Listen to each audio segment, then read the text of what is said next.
की तरह से जब हमारे पास ये papers review as a reviewer की तरह आते हैं तो हम लोग कैसे उनसे डील करते हैं, और सेकेंडली फर्स्टली कि जो हमारे पास ये पेपर्स आते हैं when we read them as researchers, तो हम उसमें से कैसे यूजफुल इंफॉर्मेशन को एक्सट्रैक्ट करते हैं, मतलब कैसे हमें इन पेपर्स को पढ़ना चाहिए। क्योंकि फर्स्ट टाइम जब ये पेपर्स हमारे सामने आते हैं तो बहुत ओवरवेलमिंग हो जाते हैं। तो उसी चीज को थोड़ा डिमिस्टिफाई करने के लिए, कि कैसे सिंप्लीफाई करने के लिए कि कैसे हम इन पेपर्स को पढ़ें ताकि उसमें से हम यूजफुल इंफॉर्मेशन निकाल पाएं और उसको अपने एंड पे इम्प्लीमेंट कर पाए। तो हम लोग कुछ सिंपल टाइप्स ऑफ पेपर्स देखेंगे जो कि बहुत कॉमनली छपते हैं जर्नल्स में। First of all we will look at some theoretical papers. Theoretical papers mean जिसमें जो पूरा कॉन्सेप्ट डेवलपमेंट और कॉन्सेप्ट की टेस्टिंग वगैरह सब होती है वो थ्योरी बेस्ड होती है। Means there is no empirical or statistical tools involved. It is either done via some theoretical approaches like grounded theory, or it is done via case study method. Second type of paper we will look at is a empirical paper, जहाँ पे क्या होता है कि हम hypothesis frame करते हैं और हम हाइपोथेसिस पे जो हमारे वेरिएबल्स होते हैं उन पर डेटा को सर्वे मेथड से जमा करके and we basically test hypothesis using different statistical tools. Now the third type of paper that I will be discussing is a meta analysis paper. Meta analysis paper क्या होता है? जो हम लोग रिव्यू ऑफ लिटरेचर लिखते हैं, ये basically एक रिव्यू ऑफ लिटरेचर पेपर ही होता है किसी पर्टिकुलर टॉपिक पे, बट उसमें जो लिटरेचर की बहुत सारी मेट्रिक्स होती हैं, बहुत सारे डिटेल्स होते हैं. मेटा तभी इसमें वर्ड आया, Meta means data about data.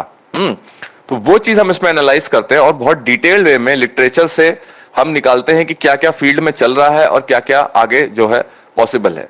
और एक another type of empirical paper होता है जो कि बैरियर्स और इनेबलर्स की एनालिसिस करने के लिए होता है. इसमें हम बहुत सारे टूल्स, इसमें हम क्या करते हैं, कोई प्रॉब्लम अगर हमारे पास है, जैसे यहाँ पे हमारे पास प्रॉब्लम थी issues of biodiesel supply chain for public sector transportation in India. तो हम क्या करते हैं कि जो भी हमारे पास किसी प्रॉब्लम से अगर क्या कहते हैं रिलेटेड हमारे पास 8, 10, 11 इश्यूज हैं, मतलब जो उस प्रॉब्लम को कॉज करते हैं या उस प्रॉब्लम को रेमेडी कर सकते हैं, तो हम इस टाइप के पेपर्स में क्या करते हैं, उन ज्यादा से ज्यादा इश्यूज को इकट्ठा करते हैं, जमा करते हैं, और उसके बाद व्हाट वी डू इज कि हम इनको एक मेथोडोलॉजी होती है उसको बोलते हैं एनालिटिकल हायरार्की प्रोसेस, उससे इन सारे जितने भी बैरियर्स और एनेबलर्स निकल के आते हैं उनको रैंक करते हैं. तो ये एक टाइप ऑफ एम्पेरिकल पेपर है जहां हम बैरियर्स या किसी इश्यूज की रैंकिंग करते हैं. एक टाइप आपने देखा एक हाइपोथेसिस टेस्टिंग वाला, ये वाला पेपर है. और हम डिस्कस करेंगे एक मेटा एनालिसिस का पेपर, और हम एक डिस्कस करेंगे प्योरली थ्योरेटिकल या केस बेस्ड जो अप्रोच होती है उस पे कैसे पेपर्स को लिखा जाता है. Okay, so I think screen सबको विजिबल है. Everybody can see these research papers. Yes, sir. Yes, sir. Yes, sir. Okay, let's start now. Okay, तो सबसे पहला हम जो पेपर लेंगे वो ये पेपर है, does lean improve labour standards management and social performance in the Nike supply chain. And this is as you can see is publish in the prestigious journal management science volume 6 number 3, and this was published in March 2017. So अब ये जो paper है इसका आपने title पढ़ा, does lean improve labour standards, और question mark लगा हुआ है. ठीक है ना. तो जैसे कि अभी लास्ट के कुछ सेशंस में हमने बात करी थी कि हर रिसर्च का एक रिसर्च क्वेश्चन होता है और जो रिसर्च के ऑब्जेक्टिव होते हैं वहीं से वो रिसर्च क्वेश्चन बनता है. तो इन्होंने बेसिकली टाइटल में ही रिसर्च क्वेश्चन डाल दिया जो कि इनका पेपर आंसर करेगा. और उसके बाद management and social performance in the Nike supply chain, ये जो इन्होंने लिखा है ये बेसिकली ये बता रहे हैं कि हमारी जो मेथोडोलॉजी है या जो डेटा हमने जहां से जमा किया है वो थोड़ा सा उन्होंने उसका डिटेल दे दिया. Management and social performance in the Nike supply chain. Nike, as you know, is a sportswear company that makes shoes and uniforms for sports teams and players. तो ये उनका उस कंपनी की बेसिकली वो है एक केस स्टडी है. और इस पे ये बेसिकली इन्होंने जो ऑथर्स हैं इन्होंने क्या किया है कि आपको पता है कि मैन्युफैक्चरिंग में एक मेथोडोलॉजी होती है उसको बोलते हैं हम लीन मैनेजमेंट. और लीन मैनेजमेंट जो है वो not only business performance operational performance को इम्प्रूव करती है, बट हाल अभी रिसेंट ईयर्स में एविडेंस ने ये दिखाया है कि ये जितने प्रैक्टिसेस आती हैं लीन मैनेजमेंट के अंदर, इनसे सस्टेनेबिलिटी परफॉर्मेंस भी इंप्रूव हो सकती है आपके बिजनेस की. सस्टेनेबिलिटी परफॉर्मेंस हम ट्रिपल बॉटम लाइन पे मेजर करते हैं, that is environmental, social and economical. Environmental means कि आप पॉल्यूशन नहीं कर रहे हैं और रिसोर्सेज को एग्जॉस्ट नहीं कर रहे हैं. सोशल मीन्स कि जितने लोग जुड़े हुए हैं बिजनेस से, आपके चाहे जितने भी स्टेक होल्डर्स हैं, आप उनका ध्यान रख रहे हैं, आप उनका एक्सप्लॉयटेशन नहीं कर रहे हैं या उनको ऐसे प्रोडक्ट्स नहीं बेच रहे हैं जो उनके लिए हार्मफुल है. And lastly financial sustainability means कि कोई भी आप ऐसी प्रैक्टिस में नहीं इंडल्ज हो रहे हैं जिससे कि सोसाइटी का जो फाइनेंशियल सिस्टम है या लोगों की दिनचर्या है फाइनेंशियल जो डिपेंडेंट होती है वो डिस्टर्ब हो जाए, लोगों को इकोनॉमिक हार्डशिप्स करनी पड़े। तो this was about some background on sustainability and triple bottom line. तो ये पेपर उसी चीज के ऊपर है और इस पेपर में इन्होंने क्या किया है कि इन्होंने लीन मैनेजमेंट को सस्टेनेबल सोशल सस्टेनेबिलिटी से लिंक करने की कोशिश करी है। और जो एस्पेक्ट ये लीन मैनेजमेंट का इसमें इन्होंने स्टडी किया वो है लेबर स्टैंडर्ड्स। मीन्स कि जो एम्प्लॉयज आपके यहाँ काम कर रहे हैं सप्लाई चेन में, स्पेशली मैन्युफैक्चरिंग में, क्या आप उनका ध्यान रख रहे हैं प्रॉपरली कि नहीं। और अगर आप उनका ध्यान रखते हैं, लेबर स्टैंडर्ड्स और लेबर पॉलिसीज आपकी बढ़िया हैं, फेवरेबल हैं एम्प्लॉयज के लिए, तो that actually translates into better social performance and better social sustainability performance of the firm. इस चीज को मैंने भी एम्पेरिकली टेस्ट किया था। मैंने आप लोगों से एक पेपर अपना लास्ट टाइम शेयर किया था, वो इसी पेपर को एम्पेरिकल फॉर्म में लेके गया। ये उस पेपर के पीछे की थ्योरेटिकल स्टडी है। तो इन्होंने लीन को सोशल सस्टेनेबिलिटी से कनेक्ट किया है और एक कनेक्शन ऐसे बनाया है कि ये कहते हैं कि लीन से लेबर स्टैंडर्ड्स इंप्रूव होंगे और उससे जो है अल्टीमेटली सोशल परफॉर्मेंस इंप्रूव होगी। तो किसी भी स्टडी को रीड करने का सबसे अच्छा तरीका होता है कि पहले आप उसका टाइटल पढ़ें और उसके बाद उसका एब्स्ट्रैक्ट पढ़ें, ठीक है ना। और उससे पहले भी जो भी स्टडीज आप ढूंढते हैं गूगल स्कॉलर में सर्च करके या किसी भी डेटाबेस में, जैसे कि स्कोपस हो गया या वेब ऑफ साइंस हो गया, उसमें सबसे पहले आपको जर्नल्स आइडेंटिफाई करने चाहिए जो कि आपके सब्जेक्ट से डायरेक्टली रिलेटेड हैं। दूसरा, वो जर्नल्स जो डायरेक्टली रिलेटेड नहीं है बट इन जर्नल वो पेपर छापते हैं उन चीजों पे जो कि आपके सब्जेक्ट में होती है। तो ऐसे जर्नल्स की आपके पास एक रेडी लिस्ट होनी चाहिए जहां पे आपने आइडेंटिफाई किया है वो है कि पेपर्स निकलते हैं। और इन जर्नल्स को आपको टाइम टू टाइम ब्राउज करते रहना चाहिए through by going through their respective websites. जैसे इनकी ये वेबसाइट है यहाँ पे दी हुई है, देखिए अगर हम इसको खोलें तो आप लोग देख सकते हैं मैनेजमेंट साइंस, ये पूरा का पूरा देखिए जर्नल का वेबसाइट आ गया है ना। और इसमें देखिए जो अभी लेटेस्ट मैन्युस्क्रिप्ट छपी हुई हैं, देखिए इनके वो आए हुए हैं। Can incentives and default increase कोविड-19 vaccination intention in test demand, historical bias in consumer choices, ये अभी इनके लेटेस्ट पेपर छपे हैं इस जर्नल में, ठीक है। And we were talking about this paper, so let us come back. So सबसे पहला चीज जो होती है जो कि रिसर्चर्स को पढ़नी चाहिए पेपर देख के, वो होता है टाइटल और एब्स्ट्रैक्ट। टाइटल से कभी कभी आपको काफी कुछ कन्वे हो जाता है, कभी कभी नहीं भी होता है, एडिशनल इन्फॉर्मेशन भी होती है। जैसे मैं जब अपना लिटरेचर रिव्यू कर रहा था पोस्ट डॉक में, तो मुझे लीन मैनेजमेंट और सब सस्टेनेबिलिटी का कुछ कनेक्शन ढूंढना था और वो मिल नहीं रहा था, but this paper came out और इस पेपर को मैंने पढ़ा और इस पेपर में मुझे टाइटल दिख गया था, lean improve labour standards management and social performance in Nike supply chain, okay. But अब यहाँ से टाइटल से कुछ नहीं क्लियर हो रहा, तो फिर मैंने क्या किया, इसका एब्स्ट्रैक्ट पढ़ा। अगर अब इसके एब्स्ट्रैक्ट को ध्यान से देखें, है ना, तो ये पूरा का पूरा स्टडी ने क्या करना चाहा, व्हाट वाज द ऑब्जेक्टिव, क्या मेथोडोलॉजी थी, क्या थोड़ी सी ब्रीफ में फाइंडिंग्स निकल के आई, ये आपको जो है एब्स्ट्रैक्ट बता देता है। एब्स्ट्रैक्ट आपको तीन चीजें बता देता है बहुत क्लियरली। एक तो what was the objective of the study, कि ऑब्जेक्टिव क्या था उस स्टडी का। सेकेंडली मेथोडोलॉजी क्या अडॉप्ट करी गई थी उसको अचीव करने के लिए, means how was data collected, how was data analysed, and lastly some tentative findings बता दी जाती हैं, है ना। बहुत मोटी मोटी से फाइंडिंग्स बता दी जाती हैं कि दिस अफेक्ट्स दिस और दिस जो हमने हाइपोथेसाइज किया it was found to be true. Detail नहीं बताया जाता है because abstract is something that is only written to incite the curiosity of the reader को आकर्षित करने के लिए होता है सिर्फ। इसका काम इससे ज्यादा बताना नहीं होता है कुछ भी, वो काम होता है फिर इंट्रोडक्शन सेक्शन का पेपर में। Abstract is only to make the reader, जो आपका पढ़ने वाला है उसको आप इंटरेस्ट जगाएं कि वो पेपर उसके काम का है, दैट इज एब्स्ट्रैक्ट, ओके। तो एब्स्ट्रैक्ट में क्या होता है कि जैसे अगर आप इसका एब्स्ट्रैक्ट ध्यान से देखें, जो मैंने लाइन अंडरलाइन करी है, this study test the hypothesis that lean manufacturing improve the social performance of manufacturing in emerging markets, ठीक है, ये इनका रिसर्च क्वेश्चन था। We analyzed an intervention by Nike to promote adoption of lean manufacturing in its apparel supply chain across 11 developing countries. Using difference in different estimate from panel of more than 300 factories, we found that lean adoption was associated with 15% point reduction in non-compliance with labor standard that primarily reflect factory wage and work hour practices. तो आपने देखा first इनमें तो इन्होंने question रखा अपना कि हमारा ऑब्जेक्टिव क्या है। सेकेंडली इन्होंने इसमें ये यहां से लेके देखिए यहां तक क्या कहते हैं पूरा बता दिया कि हमने क्या मेथोडोलॉजी अडॉप्ट करी और क्या क्या हमारे जो कुछ रिजल्ट्स हैं जिनको हम देखना चाह रहे थे निकल के आए हैं सामने हमारे। जैसे मेथोडोलॉजी में इन्होंने कहा कि we analysed an intervention by Nike. Okay, we analysed an intervention by Nike. Now what is meant by an intervention by Nike? Basically ये स्टडी क्या है, मैंने आपको स्टार्टिंग में बता दिया था, ये पूरी तरह से थ्योरेटिकल स्टडी है. और थ्योरेटिकल स्टडीज जो होती हैं वो केस स्टडी मेथड को भी यूज करती हैं. Means they go into the field, वहां जाके वो एक पर्टिकुलर सेट ऑफ लोगों को जो उनके इंटरेस्ट के होते हैं उनको बहुत डीपली ऑब्जर्व करते हैं. दे सी व्हाट दे डू, उनका भी फीडबैक लिया जाता है, चीजों को क्या कहते हैं फैक्चुअली भी कंपेयर किया जाता है, ऑब्जर्वेशन के साथ भी नोट किया जाता है, and then finally a conclusion is drawn. तो ये स्टडी वही करने की कोशिश कर रही है. Okay. However, a null effect on factory health and safety standards was observed. ये भी इन्होंने बताया कि लीन का देखिए हमारे, इन्होंने बताया कि factory wage and work hour practices पे इनको फर्क देखने को मिला है, but null effect on factory health and safety standards. Okay. This pattern is concerned with a causal mechanism that links lean to improved social performance through changes in labor relations rather than improved management practices. ये इनकी देखिए finding है अब इस paper की. Okay. जो कि इनका ऑथर्स का जिसे बोलते हैं इनसाइट है कि ये जो एनालिसिस इन्होंने करा उससे निकल के क्या आया. Okay. These findings offer evidence that capability building interventions may reduce social harm in global supply chains. Okay. ये एक लास्ट में इनका थोड़ा सा रिकमेंडेशन है. तो अगर आप एब्स्ट्रैक्ट को पढ़ें तो इस 150-200 वर्ड्स के पैराग्राफ में मोर और लेस जो स्टडी बता रही है आपको कि एक तो स्टडी ने क्या करना चाहा, what was the objective, secondly कैसे किया, what was the methodology, and what were the findings. तो आपको तीनों चीजें मोटी मोटी पता चल गई. और एक अच्छे एब्स्ट्रैक्ट में भी यही तीनों चीजें आ जानी चाहिए कि ऑब्जेक्टिव और एम क्या है स्टडी का, मेथोडोलॉजी क्या है, and lastly what are some results, tentative results आपको बता देने चाहिए. ठीक है.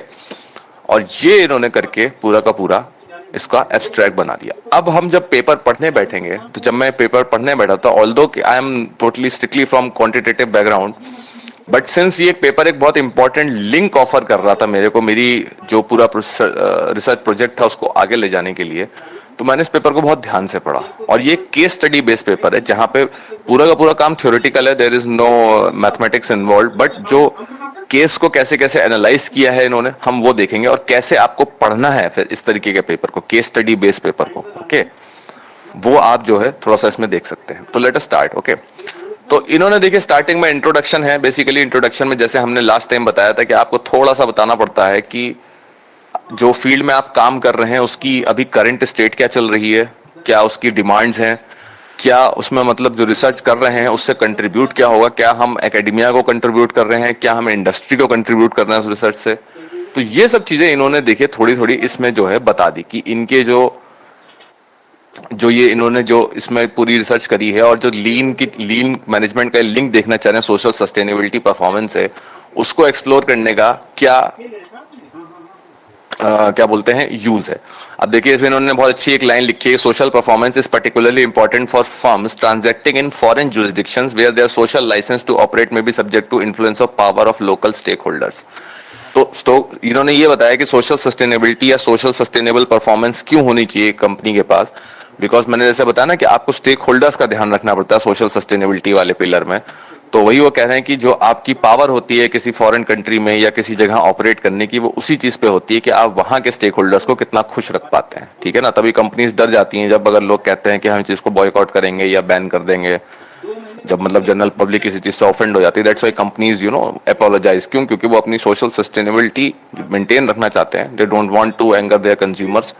तो उसका देखिए इन्होंने बहुत अच्छा यहाँ पे इंपॉर्टेंस दिया, और इन्होंने कुछ रेफरेंसेस भी दे दिए कि क्यों ये चीज, इसको सपोर्ट करने के लिए कि क्यों ये चीज इंपॉर्टेंट है. फिर उन्होंने कुछ एग्जांपल्स भी दे दिए कि जो मल्टीनेशनल कॉरपोरेशंस हैं वो कैसे कैसे सोशल सस्टेनेबिलिटी को इम्प्लीमेंट कर रही हैं, और क्यों उन्होंने कंप्लायंस प्रोग्राम्स बनाए हैं और कैसे कैसे बनाए हैं. अब देखिए यहां से फिर इन्होंने रिसर्च गैप की बात करी है. ठीक है ना. मैंने से बताया था कि इंट्रोडक्शन में ही रिसर्च गैप को हमें बता देना होता है. Yet, despite widespread adoption of social compliance program, research has repeatedly shown that they yield only limited improvements in social performance. तो अब देखिए इन्होंने यहाँ से क्वेश्चन उठा दिया है कि ठीक है, अगर हमें पता है कि सोशल ये प्रोग्राम्स इंप्लीमेंट करने से सोशल सस्टेनेबिलिटी बढ़ती है, तो फिर भी हमें क्यों लिमिटेड इंप्रूवमेंट ही दिख रहा है. तो that is a question. And weak social compliance means that, फिर उन्होंने इस पूरा का पूरा इसको प्रॉब्लम को इलेबोरेट किया है. ठीक है.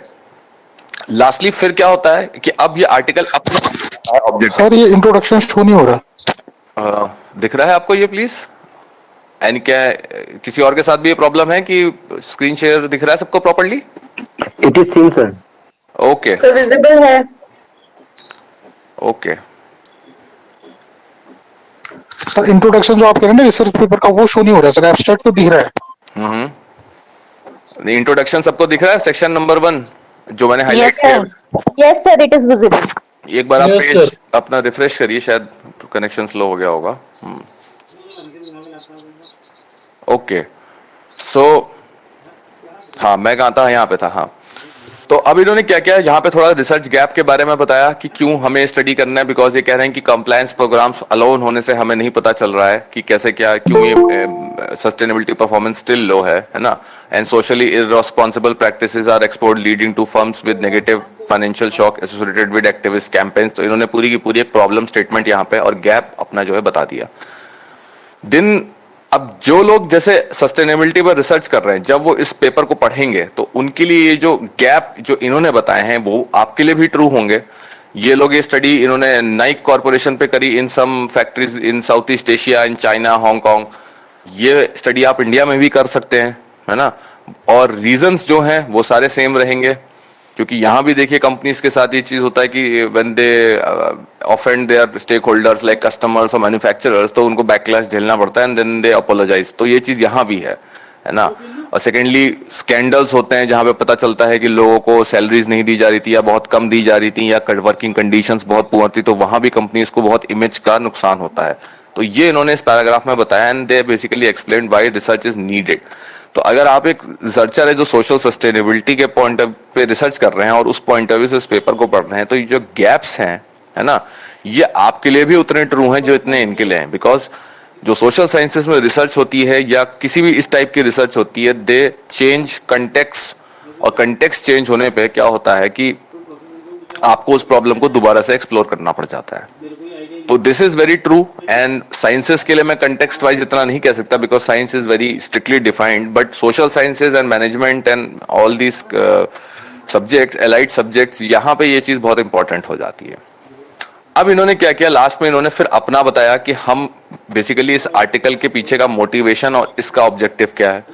तो this article explores an alternative approach to improving supply chain, improving social performance in global supply chains. We study the relationship between management practices and social performance among apparel manufacturers in emerging markets. तो इन्होंने यहाँ अपनी study के बारे में बता दिया कि हम क्या कर रहे हैं, we offer an alternative approach. क्यों? क्योंकि इन्होंने रिसर्च गैप में बताया कि अभी जो है हम कंप्लायंस को स्टडी करते हैं तो वहां से भी हमें दिखता है कि परफॉर्मेंस उतनी नहीं है। तो उसी चीज को रेमेडी करने के लिए इन्होंने कह दिया कि हमने एक ऑल्टरनेटिव अप्रोच यहाँ पे ऑफर कर रहे हैं, जहाँ पे भी study management practices and their effect on social performance. Okay, और इन्होंने इसी को फिर जो है इलेबोरेट किया है गारमेंट इंडस्ट्री के बारे में, और गारमेंट इंडस्ट्री के बारे में बताया है। फिर इन्होंने थोड़ा नाइक के बारे में बताया है, जिसके यहाँ जाके इन्होंने ये स्टडी करी है उनके यूनिट्स में। ओके, क्योंकि उन्होंने कुछ लीन मैन्युफैक्चरिंग प्रैक्टिसेस इंप्लीमेंट करी थी जिससे उनके यहाँ सोशल सस्टेनेबिलिटी परफॉर्मेंस इंक्रीज हुई। अब यहाँ पे भी ये थोड़ी सी अपने क्वेश्चंस की बात कर रहे हैं, what are the effects of lean manufacturing on social performance. Okay, these are some questions which are they are trying to answer.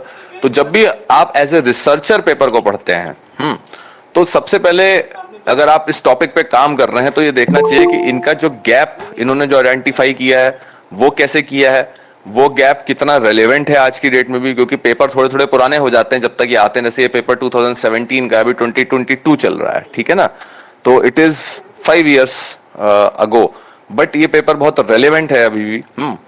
और ये एक बहुत अच्छा केस प्रोवाइड करता है। तो जो रिसर्च गैप्स हैं यहाँ पे आप देख सकते हैं, ये गैप्स मोर और लेस सेम है आज की कंपनीज के लिए भी, क्योंकि ये जितने भी इश्यूज हैं social sustainability and stakeholder से रिलेटेड, ये कभी खत्म नहीं हो सकते। तो अगर आप इस टॉपिक पर रिसर्च कर रहे हैं तो आप इस चीज को यहाँ पे आइडेंटिफाई कर सकते हैं। सेकेंडली, इस आर्टिकल की जो यूएसपी है, यानी यूनिक सेलिंग प्रपोजिशन, नोवेल्टी जिसको हम बोलते हैं, कि आर्टिकल नया क्या कर रहा है, वो नया ये कर रहा है कि they are offering an alternative approach, जिसमें ये मैनेजमेंट प्रैक्टिसेस को जो कंपनी के अंदर है सोशल परफॉर्मेंस से लिंक कर रहे हैं इन अपैरेल मैन्युफैक्चरिंग इन इमर्जिंग मार्केट्स, ठीक है ना। तो अगर आपको मतलब ऐसे जो स्कॉलर हैं जो मैनेजमेंट प्रैक्टिसेस पे स्टडी कर रहा है कि डिफरेंट मैनेजमेंट प्रैक्टिसेस जो होती हैं, जैसे लीन manufacturing is one management practice, okay, agile manufacturing is one management practice, और आपको उससे रिलेटेड कुछ मतलब जिसे बोलते हैं कुछ उसके प्लस पॉइंट्स या एप्लीकेशंस गिनाने हैं, तो आप उस पॉइंट ऑफ व्यू से भी इस पेपर को पढ़ सकते हैं और बहुत डिटेल इनसाइट्स ले सकते हैं।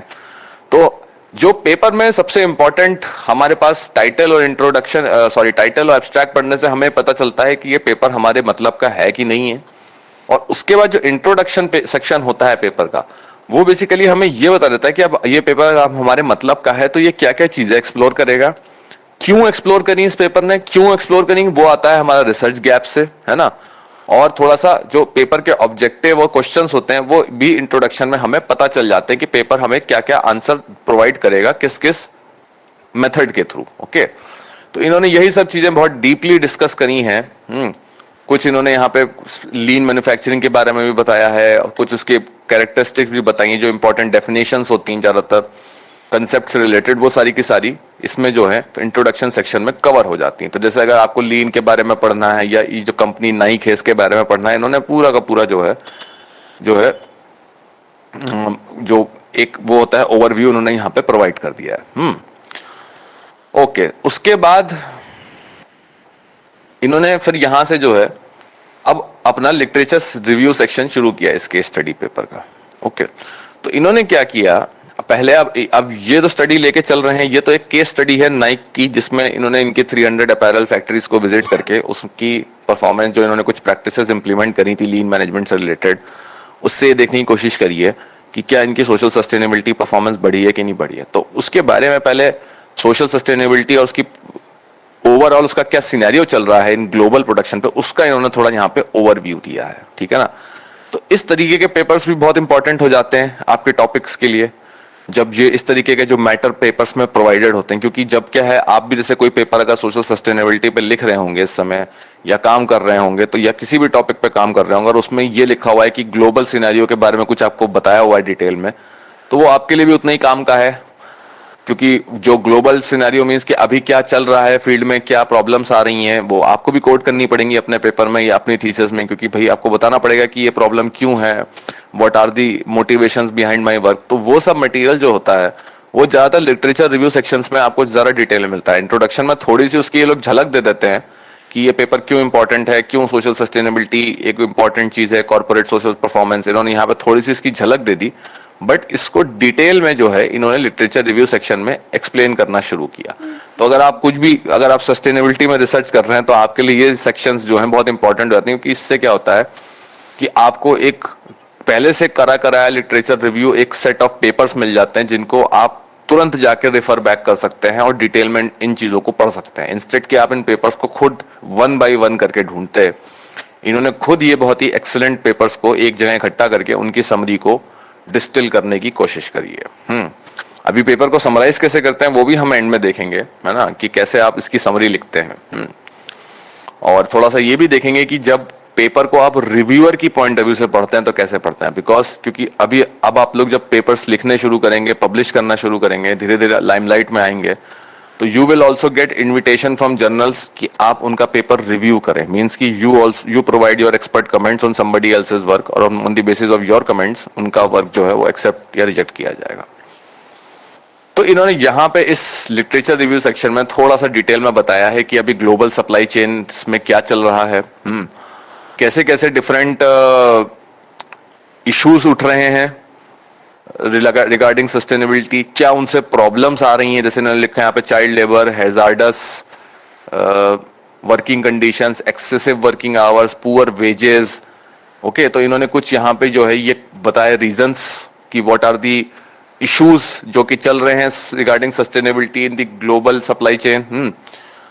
क्या कॉजेज हैं, absence of strong system of global justice, limited liability. इन्होंने देखिए बहुत तरीके के क्वेश्चन यहाँ पे रीजंस भी दिए। तो देखिए इन्होंने क्या किया, पूरा का पूरा जो इन्होंने इतना लिटरेचर पढ़ा होगा इस बारे में कि what are the pain points regarding social sustainability. बताया कि ग्लोबल जस्टिस सिस्टम हर जगह यूनिफॉर्म नहीं होता, लायबिलिटीज लिमिटेड होती है कंपनीज की क्योंकि वो कंसर्न्स होती हैं। तो उनसे जो है जो पूरा लिटरेचर था इन्होंने बेसिकली उसको एक पैराग्राफ में डिस्टिल कर दिया, और जो जहां जहां से इन्होंने ये इन्फॉर्मेशन पढ़ी उसके देखिए इन्होंने सारे साइटेशंस दे रखे हैं यहाँ पे आपको, these money around 10 citations in this 1 paragraph. तो इससे क्या करना है आपको, एक तो पहले ये पढ़ लीजिए, उससे आपको पता लग जाएगा कि हाँ मोटी मोटी बात ये क्या कहना चाह रहे हैं, है ना। और उसके बाद अब इन साइटेशंस को जाके डिटेल में भी चेक कर सकते हैं कि जो ये बात बोली है इन्होंने, इनको डिटेल में अगर आपको पढ़ने का जैसे वो है, इंटरेस्ट है, तो आप पढ़ सकते हैं, है ना।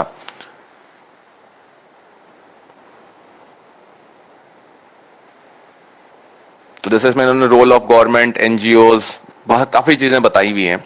तो अगर आपको जैसे आप कोई अगर एनजीओ के रोल पे स्टडी करना चाह रहा है रिगार्डिंग सस्टेनेबिलिटी, तो उसको यहाँ से 2 रेफरेंसेस मिल जाएंगे, वो जाके इनको रीड कर सकता है, तो इनको डिटेल में पता लग जाएगा कि how NGOs, things like NGOs influence the sustainability climate.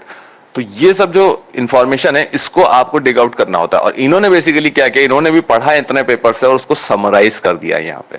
तो कितनी नीटली समराइज किया गया है इन जस्ट 1 पैराग्राफ इतने सारे पेपर्स को। तो this is how academic writing is done. यहाँ पे आपको एक्सेस में नहीं लिखना होता है, जो भी आप लिख रहे हैं उसको साइटेशन से बस सपोर्ट करते रहिए। साइटेशन से सपोर्ट करने से क्या होता है कि एक तो आप क्योंकि लोगों के आइडियाज को यूज करके अपना आइडिया बना रहे हैं, we always stand on the shoulder of giants, तो उनको भी आप क्रेडिट देते हैं, this way you avoid plagiarism. Secondly, अगर आप इतने सोर्सेज साइट करते हैं तो उससे क्या होता है कि हमको यहाँ पे सबको डिटेल में नहीं बताना होता, हम सोर्स दे देते हैं। तो उससे क्या होता है कि जिसको भी इस बारे में डिटेल में पढ़ना है कि एनजीओस का जैसे क्या रोल रहता है सोशल सस्टेनेबिलिटी को इंक्रीज करने में, वो इन साइटेशंस को चेकआउट करके पढ़ सकता है, इंस्टेड कि हम यहीं पे डिटेल में एक्सप्लेन करें। तो this is how academic writing is done and how we try to make things concise and non confusing to the reader. But जो नया रीडर होता है, जो बिल्कुल अभी जैसे रिसर्चर बन रहे हैं, आप सीख रहे हैं कोर्स वर्क स्टेज में, वहां ये चीजें थोड़ी इंटिमिडेटिंग लगती हैं, क्योंकि ये एक फ्लो में नहीं चल रहा है इंग्लिश की, जैसे हम लोग को आदत होती है पढ़ने की पेपर्स में या मैगजीन्स में या बुक्स में। That is very different type of writing compare to academic writing. तो इसको पढ़ने का यही तरीका होता है कि जो भी आप ये absence of strong system of global justice, ये जैसे इन्होंने एक स्टेटमेंट लिखा, तो उसको सपोर्ट करने के लिए इन्होंने ये एक यहाँ पे साइटेशन दे दिया कि ये कह रहे हैं कि there is an absence of strong system of global justice, तो उसका ये साइटेशन है। तो ये जो क्लेम लिखा है, इसको अगर आप डिटेल में पढ़ना चाहते हैं इस टॉपिक के बारे में, तो ये साइटेशन इन्होंने प्रोवाइड किया हुआ है। और ये साइटेशन ज्यादातर हाइपर लिंक्ड होते हैं, मीन्स कि अगर आप इनको क्लिक करेंगे तो you will get to the end in the reference list, और यहां से आप जो है इसका साइटेशन लेके इसको पढ़ सकते हैं फाइनली पूरा डिटेल में। Okay, so now coming back to this paper, तो हमने देखा यहाँ पे कि थोड़ा सा ये लोगों ने अपना जो है समराइज किया है पहले कि अभी आजकल चल क्या रहा है करंटली ग्लोबल सप्लाई चेन्स में रिगार्डिंग सस्टेनेबिलिटी, जो अभी स्टेट ऑफ द कंडीशन या स्टेट ऑफ द आर्ट क्या है। तो इन्होंने पूरा का पूरा जो है इसका पहले डिस्क्रिप्शन दिया, फिर उन्होंने क्रिटिक्स भी दिए हैं कुछ जो अप्रोचेस फॉलो हो रही हैं, क्योंकि जब आप भाई कोई नई स्टडी कर रहे हो या कोई नया वे प्रपोज कर रहे हो चीजों को करने का, तो आपको थोड़ा सा पुरानी चीजों को क्रिटिक भी करना पड़ेगा, देन ओनली आपके ऊपर जो नॉवेल्टी है आपके काम की वो सामने आएगी। तो उन्होंने उसका क्रिटिक भी किया यहाँ पे कि क्या क्या इनका वो इनमें प्रॉब्लम्स है। और उसके बाद इन्होंने जो है यहां से अपना बात क्रिटिक करने के बाद ये शुरू कर दी कि in light of the limitations of regulations we study a supply chain intervention that focuses on doubling management capabilities of suppliers rather than enforcing standards through sourcing decisions. Okay, तो इन्होंने क्या किया, देखिए बड़ी चालाकी से पहले यहाँ पे तो क्रिटिक जहां से शुरू कर दिया अपना करना इसको है, यहां तक ये क्रिटिक करके लेके आए। और क्रिटिक करने के बाद इन्होंने क्या किया, अब अपने जो है काम की इंपॉर्टेंस दिखाने के लिए ये लास्ट पैराग्राफ लिख दिया कि हम स्टडी इंस्टेड ऑफ हम कंप्लायंस एज ए मैंडेटरी क्या कहते हैं पॉइंट ऑफ व्यू को लेके चले हम, तो इंस्टेड इन्होंने कहा कि हम लेके चल रहे हैं कि these practices should be taught to the supply chain partners as capabilities. Okay, and capability building को फिर उन्होंने थोड़ा सा उसको सपोर्ट भी कर दिया कि जो हम जो अप्रोच लेके चल रहे हैं, है ना, कि वो कितनी करेक्ट है। जैसे इन्होंने कहा capability building for social performance has been pursued across a variety of industries. Okay, तो देखिए इन्होंने यहाँ पे एक साइटेशन भी दे दिया कि हमसे पहले भी लोग कह चुके हैं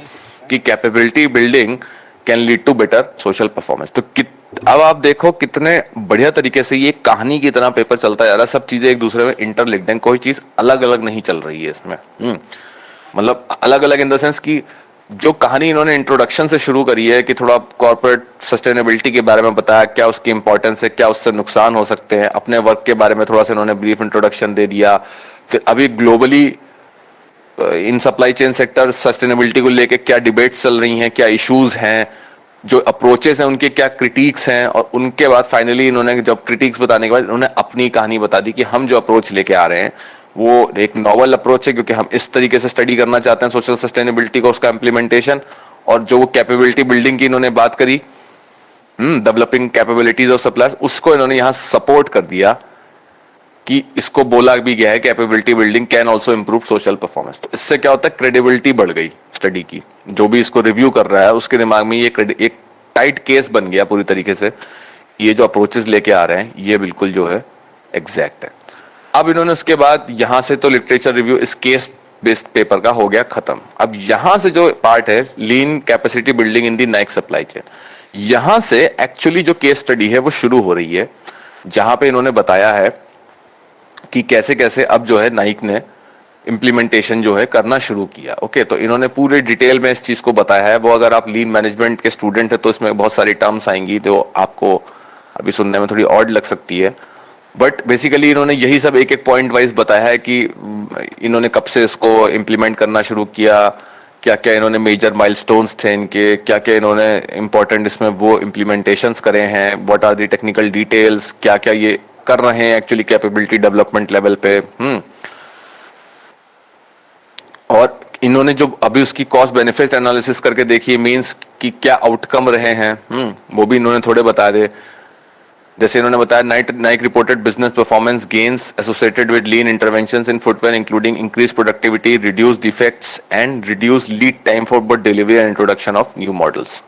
तो बेसिकली ये दोनों चीजें आपको कवर करने की कोशिश कर रहा है, बताने की कोशिश कर रहा है कि स्टडी की इन्होंने जो लीन, जब इन्होंने नाइक का इन्वेस्टिगेशन करके देखा तो उन्होंने देखा कि जो केस स्टडी बनाई इन्होंने उसमें इन्होंने not just they found better sustainability performance but better operational performance also, जो कि ऑपरेशनल परफॉर्मेंस मीन्स जो बिजनेस का अपना आउटपुट होता है वो भी इनका इंक्रीज हुआ है by reduction in defects and increase productivity. Okay,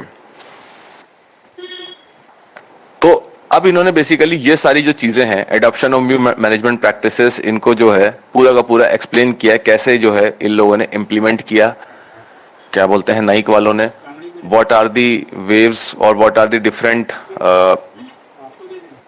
concepts जो कि क्या कहते हैं यूज करे गए। और ये इन्होंने नाइक से पूछा कि आप क्या क्या देखते हैं लीन मैन्युफैक्चरिंग को इम्प्लीमेंट करते समय अपनी इंडस्ट्री में। तो इन्होंने जो है इनके एग्जीक्यूटिव से बात करके ये कुछ पॉइंट्स 8 पॉइंट्स बनाए हैं और कुछ उनके डिस्क्रिप्शन दिए हैं यहाँ पे।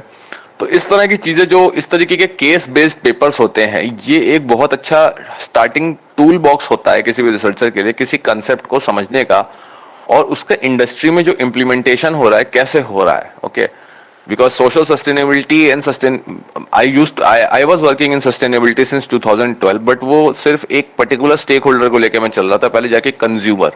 I was studying only consumer behaviour in my PhD thesis as consumer behavior towards sustainable product as only one aspect of sustainability. However, जब मैं प्रोग्रेस करता गया उसके बाद तो फिर पूरी सप्लाई चेन को देखने की धीरे धीरे करके उसमें वो क्यूरियोसिटी डेवलप होने लगी, क्योंकि इतनी कैपेबिलिटी आ गई। तो उसके बाद जो इस तरीके के जो पेपर्स मेरे पास आते थे वो मैं बहुत ध्यान से पढ़ता था और बहुत ही उनको संभाल के रखता हूँ मैं, क्योंकि ये सब जो आपको डिफरेंट कंसेप्ट के बारे में चीजें बता रहे हैं ये एक इंडस्ट्री पॉइंट ऑफ व्यू से बता रहे हैं थ्रू अ केस। और इससे क्या होता है कि आप भी कोई एम्पेरिकल पेपर लिखते हो आगे तो उसमें भी आपके पास फर्स्ट ऑफ ऑल उस कंसेप्ट की पूरी एक डिटेल जानकारी हो जाती है। सेकंड, कुछ पॉइंट्स इसमें से भी निकल सकते हैं रिसर्च गैप के, जो कि आप यूज कर सकते हैं, जो कि हमने लास्ट टाइम डिस्कस किया था, रिसर्च गैप्स कहाँ कहाँ से आ सकते हैं। तो ये सब एक बहुत इंपॉर्टेंट जो थ्योरेटिकल पेपर्स होते हैं, they provide us the actual material to write empirical papers for hypothesis testing using quantitative methods. तो इनको भी पढ़ना बहुत इंपॉर्टेंट होता है, चाहे आपकी मेथोडोलॉजी क्वांटिटेटिव हो चाहे क्वालिटेटिव हो।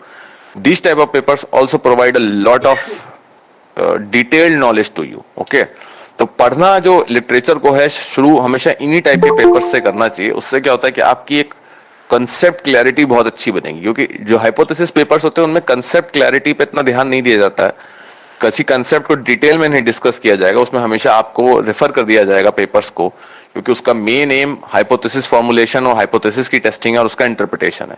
बट जो थ्योरेटिकल पेपर्स होते हैं इस तरह के case based, they discuss each and everything in very very minute detail, और इसमें एक्चुअली टाइम फ्रेम और सैंपल साइज भी छोटा होता है, तो एक पर्टिकुलर लोगों पे ही कंसंट्रेट करके ऑथर से काम कर लेते हैं। ओके, तो इन्होंने कुछ प्रैक्टिसेस रखी और उनका कुछ यहाँ पे डिस्क्रिप्शन बता दिया। ओके,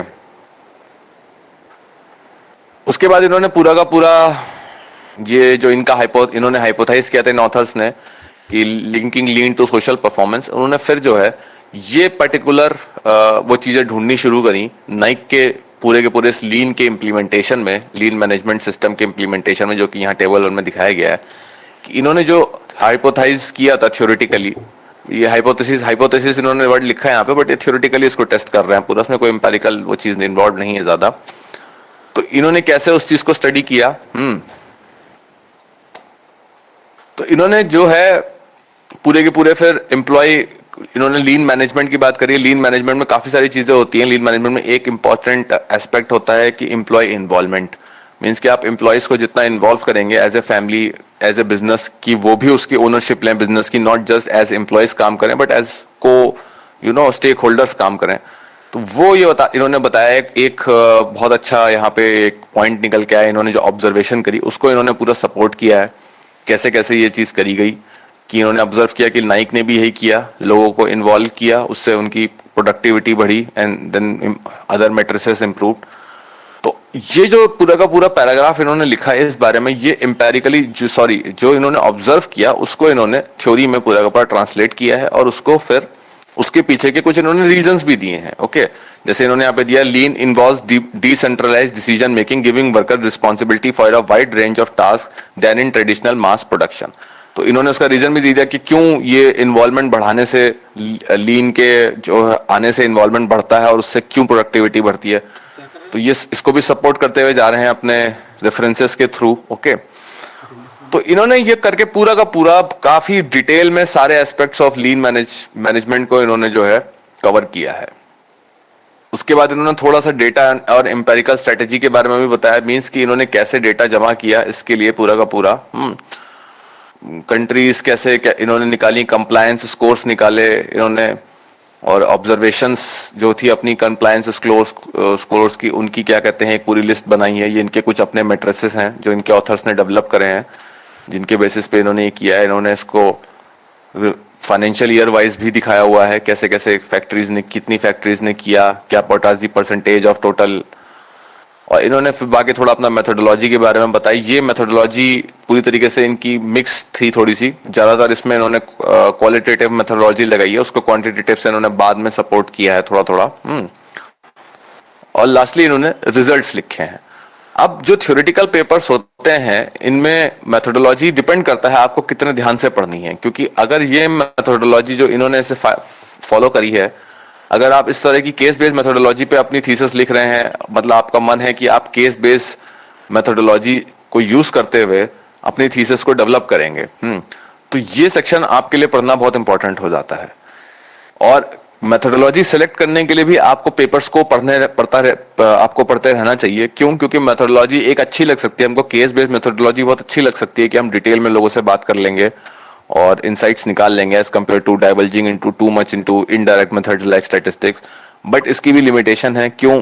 टाइम और मनी एक बहुत बड़ा लिमिटेशन है केस बेस्ड रिसर्च के साथ। क्यों? क्योंकि आपके पास इतना टाइम होना चाहिए कि इन लोगों को डिटेल में आप इनसे पहले परमिशंस लीजिए इनकी फैक्ट्री विजिट करने के लिए, देन यू कन्विंस देम कि जो आप रिसर्च कर रहे हैं उसके ऑब्जेक्टिव से इनका कोई, जैसे बोलते हैं डेटा लॉस या किसी तरह का डेटा लीक वगैरह नहीं होगा। बहुत लंबा प्रोसेस होता है to actually secure permission for these types of research, और वो सब भी इसमें इन्होंने मेंशन किया हुआ होता है कि हम कैसे परमिशंस वगैरह सॉर्ट ऑफ करी हैं।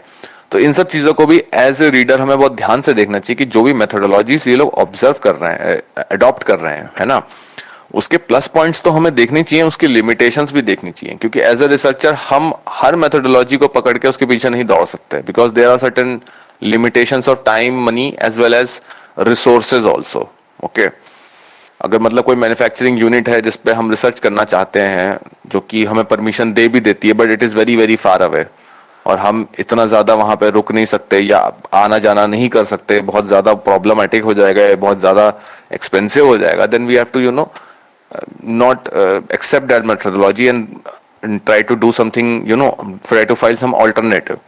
तो ये चीज़ भी बहुत एक इम्पॉर्टेंट पेपर पढ़ने के पॉइंट ऑफ व्यू से होती है कि जब आप मेथोडोलॉजी की बात कर रहे हैं तो मेथोडोलॉजी में देख लीजिए कि अगर आपको ये मेथोडोलॉजी अच्छी लगती है तो what are the plus points and the limitations. Limitation सबसे ज़्यादा इंपॉर्टेंट होती हैं, प्लस पॉइंट्स तो हर मेथोडोलॉजी में है, बट लिमिटेशंस इज व्हाट जो कि सिलेक्शन या रिजेक्शन किसी पर्टिकुलर मेथोडोलॉजी का आपके रिसर्च प्रोजेक्ट के एडॉप्शन के लिए डिसाइड करती है। तो that is also very very important. Okay,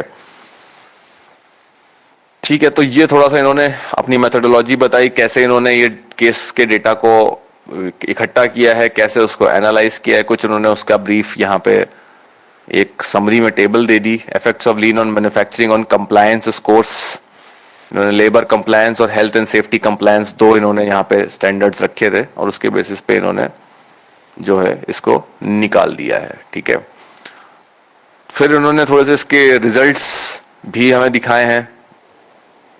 difference in labour compliance before lean adoption, क्या मीन स्कोर्स थे लेबर कंप्लायंस से related, and after lean adoption mean scores देखिए बढ़ गए यहाँ पे। तो उन्होंने थोड़ा ट्रेंड भी दिखा दिया हमें कि after 2 years of adoption of lean practices जो ये स्कोर्स हैं ये स्टेबलाइज हो गए। That means company has achieved very good level of lean implementations. तो ये इन्होंने थोड़ी सी अपनी डिस्कशन करा है इसका। मैकेनिज्म लास्टली दे है प्रोवाइडेड मैकेनिज्म्स, मीन्स कि ये जो इफेक्ट्स ये देख रहे हैं तो जो भी ये इन्होंने ऑब्जर्व किया है, what are the logical reasons for that, तो वो भी थोड़ा सा इन्होंने एक्सप्लेन किया है। थोड़ा कंट्री वाइज भी इसको स्प्लिट किया है इन्होंने, इफेक्ट ऑफ लीन और लेबर कंप्लायंस कंट्री वाइज। सबसे ज्यादा देखिए इसमें जो है मीन इंडिया का और वियतनाम का रहा है। They have the highest mean scores okay of lean adoption. और लास्टली फिर जो है डिस्कशन करके इन्होंने पेपर को जो है खत्म किया है। अब इस पेपर में जो सबसे नॉविस रिसर्चर है जो कि अभी लेटेस्ट से लीन मैनेजमेंट पे काम करना शुरू कर रहा है, ये तो लीन मैनेजमेंट एक एग्जांपल है जो मैंने इसमें लिया है। कोई भी टॉपिक हो सकता है यहाँ पे आपका, है ना, यहाँ पे कोई भी कॉन्सेप्ट हो सकता है। डज दिस इंप्रूव दिस, आपका कोई पेपर का टाइटल हो सकता है। तो मोस्ट इंपॉर्टेंट थिंग जो कि नॉविस रिसर्चर्स को पढ़नी चाहिए वो है title of the paper and abstract, और लास्टली कीवर्ड्स। तो मैं क्या किया करता था अपने ओल्डन डेज में, पीएचडी डेज में, आई यूज्ड टू क्रिएट मैं एक एक्सेल फाइल बना लेता था और जितने भी पेपर जैसे डाउनलोड करे लाइब्रेरी से या कहीं से भी, तो उनके पेपर्स के टाइटल्स और उनके ऑथर नेम्स और उनका जो एब्स्ट्रैक्ट होता था उसको एक्सेल फाइल में 3 कॉलम्स में ऐसे जो है डाल लिया करता था। एक कॉलम टाइटल, ऑथर्स, एब्स्ट्रैक्ट और ईयर। और उससे क्या होता था कि एक्सेल फाइल में उसको यहाँ से कॉपी करके पूरा एब्स्ट्रैक्ट पेस्ट कर दिया, ये भी उठा के पूरा का पूरा टाइटल वहां पे पेस्ट कर दिया, ऑथर नेम्स भी कर दिए और ईयर डाल दिया यहाँ से इसका 2017।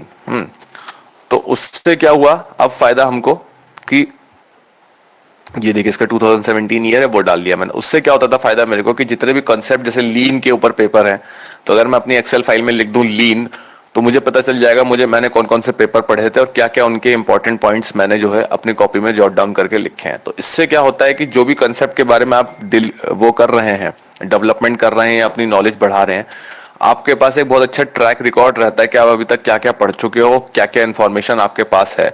ये तब इम्पोर्टेंट हो जाता है when you go to the RDC committee और एसआरसी मीटिंग, और जब आपसे पूछते हैं कि अभी आप क्या कर रहे हो, तो आप कहोगे I am doing literature review. क्योंकि देखिए रिसर्च के स्टार्टिंग में 2 साल तो आप कोई सिग्निफिकेंट आउटपुट नहीं शो कर पाओगे इन टर्म्स ऑफ सर्वे और एनालिसिस, उतने टाइम लिटरेचर रिव्यू ही चलेगा।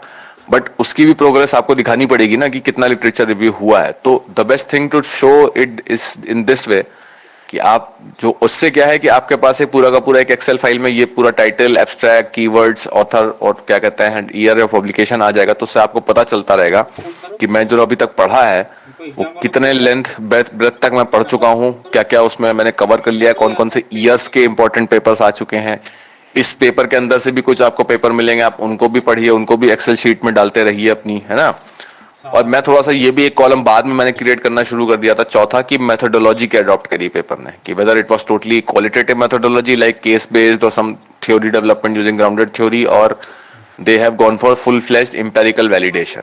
Okay, this is one thing, this is one type of a paper जिसको बोलते हैं हम केस स्टडी बेस्ड पेपर, कि एक्चुअली में एक घटना हो रही है और एक फिनोमिना हो रहा है, इन्होंने जाके उसको वन ऑन वन ऑब्जर्व किया। One on one observe means कि ये ऑथर्स खुद गए वहां पे, इन्होंने खुद लोगों से बात करी, डेटा भरवाया और खुद वापस आके उसको एनालाइज किया।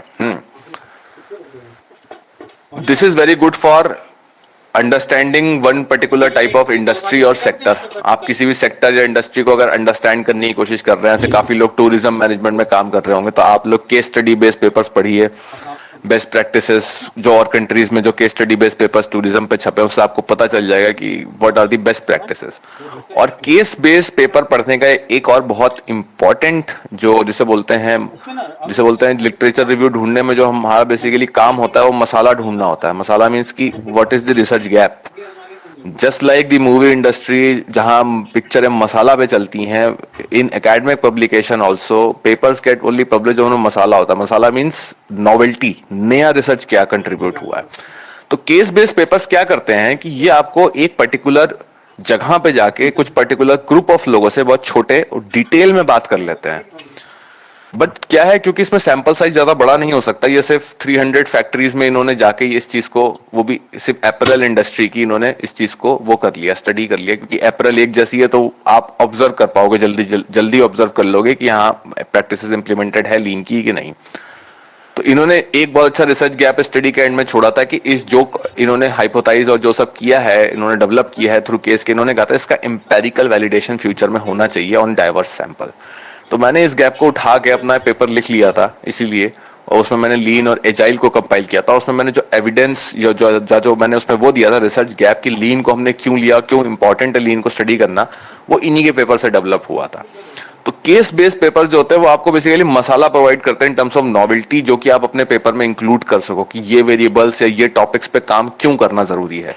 क्योंकि ये पेपर्स सिर्फ एक जिसे बोलते हैं एनेक्डोटल टाइप का एविडेंस दे पाते हैं केस स्टडी जो होती है। ऑन दी अदर हैंड उसकी जनरलाइजेबिलिटी देखने के लिए आपको लार्ज स्केल फिर एम्पेरिकल स्टडीज करनी पड़ती हैं जो हाइपोथेसिस टेस्टिंग बेस्ड होती हैं। तो this is one type of paper. Now another type of paper is what is known as a literature review paper, known as a meta-analysis paper. Okay, meta-analysis, meta means data about data. Literature review में जो ये paper होता है ये basically एक data ही है जो कि जनरेट किया गया है, नॉलेज जनरेट करी गई है, और इसकी भी एनालिसिस, इस डेटा की भी जो एनालिसिस करके और डेटा जनरेट किया जाता है, this is called Meta data. तो जो मेटा एनालिसिस होती है वो बेसिकली यही करती है। और Meta analysis is nothing new, ये डिटेल्ड रिव्यू ऑफ लिटरेचर या स्ट्रक्चर्ड रिव्यू ऑफ लिटरेचर को मेटा एनालिसिस बोलते हैं शॉर्ट में। अब देखिए एक ये पेपर है journal of cleaner production, integrating the environmental and social sustainability pillars into lean and agile supply chain management paradigms, a review of literature and future directions. Okay, अब क्या हुआ कि ये जो पेपर है ये पूरा का पूरा आपको क्या करता है, इन सस्टेनेबिलिटी, सप्लाई चेन मैनेजमेंट, लीन प्रैक्टिसेस, एजाइल प्रैक्टिसेस और इनका कॉम्बिनेशन विद सस्टेनेबल पैराडाइम्स, उसके बारे में पूरा का पूरा डिटेल लिटरेचर रिव्यू जो है प्रोवाइड किया हुआ है। अब इस तरह के पेपर्स में क्या होता है, किसी तरीके का फील्ड डेटा कलेक्शन नहीं होता, ये पूरी तरीके से लिटरेचर रिव्यू पे बेस्ड होते हैं। मींस कि जो पेपर छपे हुए हैं, आप एक पर्टिकुलर टॉपिक पे आपने डिटेल में जाके कम से कम 300, 400, 500 पेपर पढ़े और उनका जिस्ट बना के एक पेपर निकाल लिया, जिसको बोलते हैं लिटरेचर रिव्यू और या मेटा एनालिसिस पेपर्स। ये पेपर भी बहुत इंपॉर्टेंट होते हैं नॉवेल्टी वाला स्पाइस ढूंढने के लिए विद रिगार्ड्स टू रिसर्च, कि हम नया क्या करें या क्या नया कर सकते हैं हम ऑलरेडी डेवलप्ड अप्रोचेस पे। ये इस टाइप के पेपर भी बहुत ज्यादा इंपॉर्टेंट बन जाते हैं। क्यों? क्योंकि इसमें क्या होता है कि आपको सारे कंसेप्ट, सारे जो रेलिवेंट इंपॉर्टेंट पेपर्स होते हैं उन टॉपिक्स से रिलेटेड, वो एक जगह आपको जिसे बोलते हैं एक तरीके से थाली में परोस के दे दिया है उसने। आपको खुद नहीं ढूंढना है पढ़ने के लिए अलग अलग कि अगर मेरे को लीन मैन्युफैक्चरिंग पे पढ़ना है या एजाइल सप्लाई चेन मैनेजमेंट पे पढ़ना है या सस्टेनेबल सप्लाई चेन मैनेजमेंट के बारे में पढ़ना है, तो आपको अलग अलग टॉपिक्स को, इन तीनों टॉपिक्स को अलग अलग सर्च करके अलग अलग इनके पेपर्स निकालने पड़ेंगे। मगर आपको कोई मेटा एनालिसिस का पेपर मिल जाए तो आपको सारे इंपॉर्टेंट पेपर्स जो इन सब टॉपिक्स के अंदर है वो एक जगह साइटेशंस की तरह इस पेपर में मिल जाएंगे। आप जाके उनको रेफर बैक कर सकते हो, है ना। और इससे आपको ये भी पता चल जाता है इन टाइप के पेपर्स से कि अभी तक क्या हुआ है इस टॉपिक से रिलेटेड और क्या फ्यूचर में किया जा सकता है। क्योंकि देखिए इन्होंने टाइटल में लिखा हुआ है एंड फ्यूचर रिसर्च डायरेक्शंस। ये टाइटल में ना भी लिखा हो, पर जितने लिटरेचर रिव्यू और मेटा एनालिसिस वाले पेपर होते हैं, ये चीज गांठ बांध लीजिए कि जो भी आपका टॉपिक है पहले उसमें लिटरेचर रिव्यू और मेटा एनालिसिस वाले पेपर ढूंढने की कोशिश करिए। क्यों?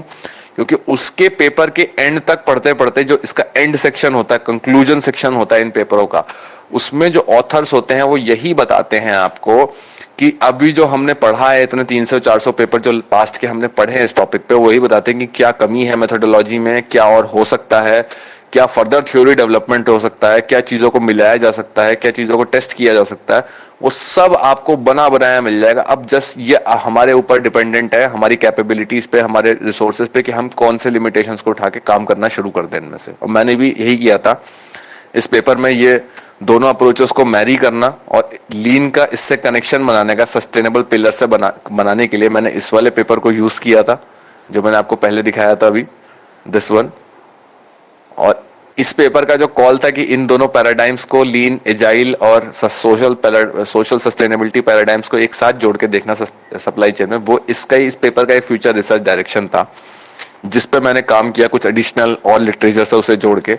And that paper also got published in journal of same ranking, journal of cleaner production है, वो IJOPM में था, international journal of operations and production management. तो जो लिटरेचर रिव्यू पेपर है, सबसे पहले आई वुड सजेस्ट कि जो नए रिसर्चर्स हैं उनको लिटरेचर रिव्यू और मेटा एनालिसिस वाले पेपर्स पढ़ने चाहिए। इनको सर्च करने का भी मैं आपको तरीका बताता हूँ क्या है। अगर आप लोगों को स्क्रीन दिख रहा है, I think screen is visible. Yes, sir. Yes, sir. Okay okay, मैं आपको जरा एक वो दिखाता हूँ इसको सर्च कैसे करते हैं। आप लोगों ने, सब लोगों ने गूगल स्कॉलर का नाम जरूर सुना होगा। Yes. गूगल स्कॉलर पे जाइए। अब जैसे गूगल स्कॉलर पे यहाँ पे आप चले गए, यहाँ पे ये सर्च बार बन के आ रहा है। ओके, यहाँ पे आप जो है टाइप कर सकते हैं। तो जैसे कि मुझे लेटेस्ट से पढ़ना है, इकोनोमेट्रिक्स के बारे में पढ़ना है। लेटेस्ट से मैं एक स्कॉलर हूँ जो कि इकोनोमेट्रिक्स में घुसा हूँ भी अभी नया, है ना। और मुझे ये देखना है कि अभी तक जो है रिव्यू ऑफ लिटरेचर इकोनोमेट्रिक्स में क्या चल रहा है। तो मैं इकोनोमेट्रिक्स मेटा एनालिसिस कुछ इस तरीके के वो डाल दूं इसमें, क्वेरी में डाल दूं। अब जैसे मान लो अब आप एक नए स्कॉलर हो जिसने अभी भी एडमिशन लिया और आप कहते हो कि मैं इकोनोमेट्रिक्स का हूं, मुझे इकोनोमेट्रिक्स में कुछ काम करना है, तो नेचुरल सी बात है, इकोनोमेट्रिक्स तो एक फील्ड का नाम है। अब आप उसमें टॉपिक भी तो आपको बनाना पड़ेगा ना। तो गाइड, सबसे पहले गाइड है या SRC कमेटी वो आपसे ये पूछेगी कि ठीक है, what topic will you do. तो उसको भी अनकवर करने का, उस फील्ड को थोड़ा समझने का बहुत अच्छा तरीका है कि आप ये रिव्यू ऑफ लिटरेचर और मेटा एनालिसिस के पेपर पढ़ें। अब जैसे मैंने यहाँ पे इकोनोमेट्रिक्स मेटा एनालिसिस डाल दिया, ठीक है। अब देखिए यहाँ पे बहुत तरीके के पेपर आ गए। एक पेपर इसमें दिखाया how advertising affect sales, meta analysis of economic results. इन्होंने बेसिकली एडवर्टाइजिंग और सेल्स का कनेक्शन एक्सप्लोर करने के लिए जो स्टडीज छपी थी उनका मेटा एनालिसिस किया है। Business cycle synchronization and currency unions, a review of econometric evidence using meta analysis, कि बिजनेस साइकिल्स और जो करेंसीज के वो होते हैं चेंजेस रेट्स के, वो उन पे कैसे एक दूसरे को अफेक्ट करते हैं। तो जो स्टडीज हुई हैं अभी तक, उसका इन्होंने एक बहुत इंपॉर्टेंट रिव्यू प्रोवाइड किया। तो अगर आप फॉरेन एक्सचेंज पे ऐसे कुछ काम कर रहे हैं तो आप इस स्टडी को यूज कर सकते हैं। इसको ओपन कर लीजिए और इसको जो है आप जो है यूज कर सकते हैं। अभी स्टडी देखिए, अगर आपके यहाँ सब्सक्राइब्ड है ये जर्नल तो ये पूरी की पूरी ऐसे खुल जाएगी, ओपन हो जाएगी।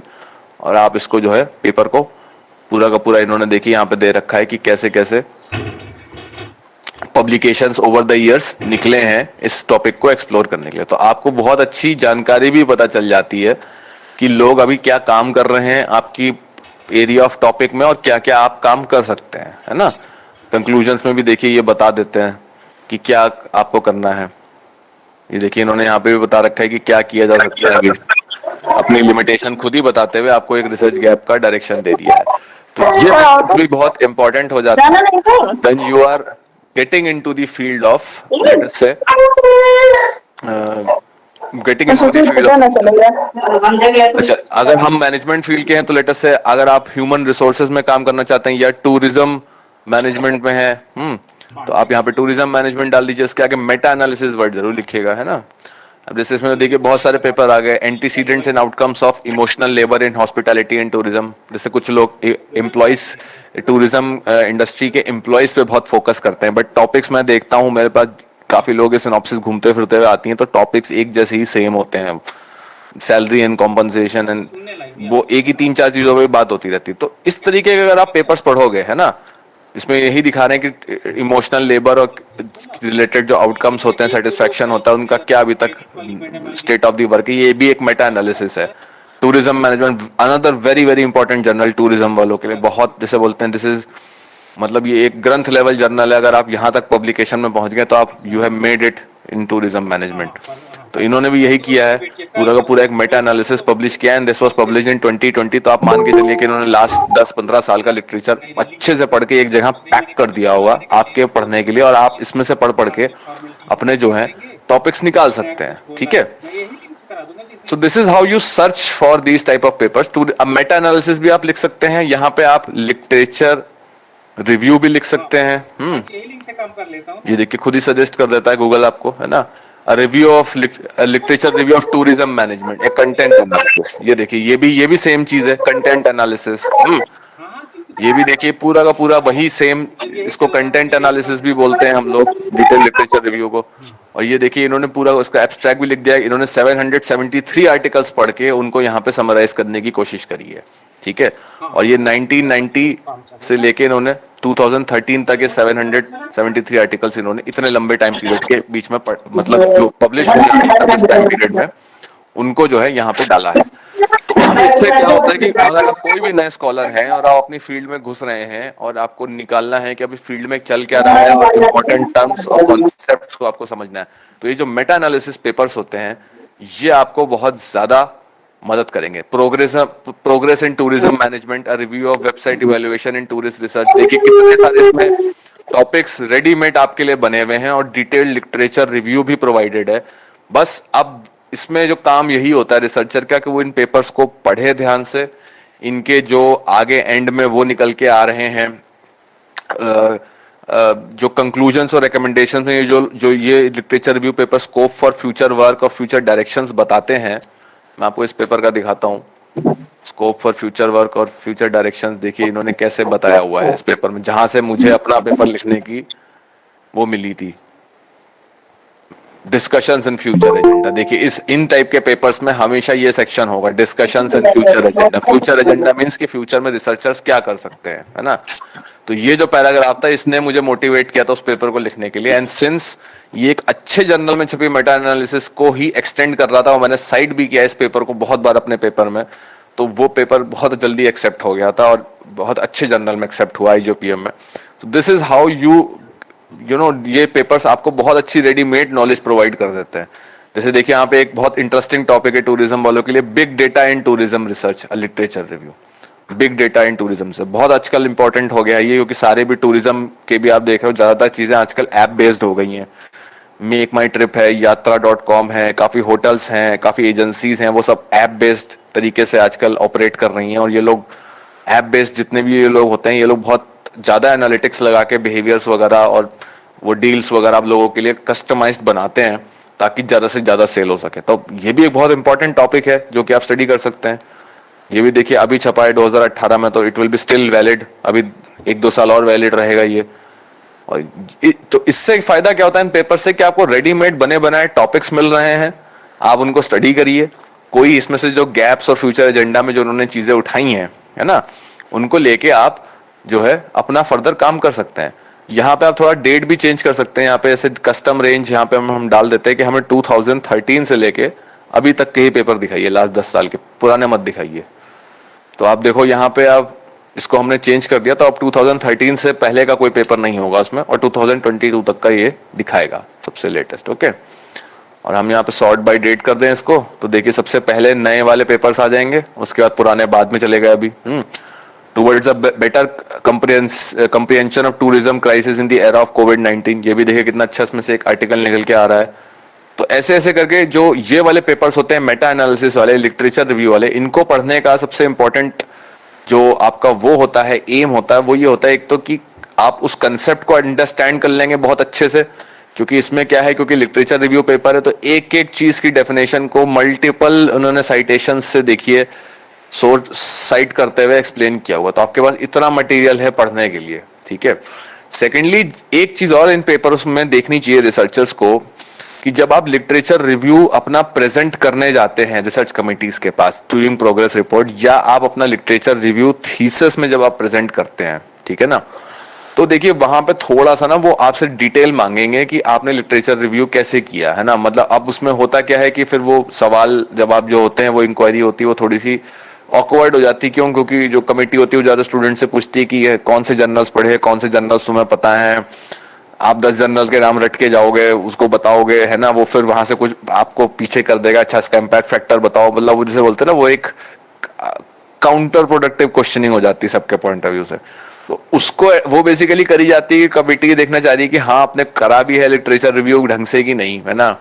बट उस चीज को रेमेडी करने का सबसे अच्छा तरीका होता है कि ये जो लिटरेचर रिव्यू वाले पेपर्स होते हैं, इनमें ना बहुत अच्छा इन्होंने सिस्टमैटिक तरीका भी बताया होता है कि लिटरेचर रिव्यू एक्चुअली में रिसर्चर को करना कैसे चाहिए।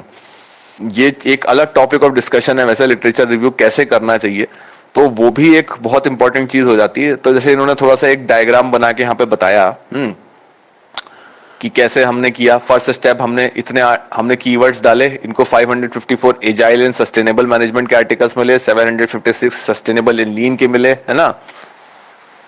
फिर इन्होंने फिल्ट्रेशन क्राइटेरिया लगाया इन सारे इतने बड़े पूल ऑफ आर्टिकल्स पे, means compliance with research topic, कि लीन और एजाइल मैन्युफैक्चरिंग के तो और भी यूजेस हैं, बट ये सिर्फ सस्टेनेबिलिटी के पॉइंट ऑफ व्यू से ढूंढ रहे थे इसको, है ना।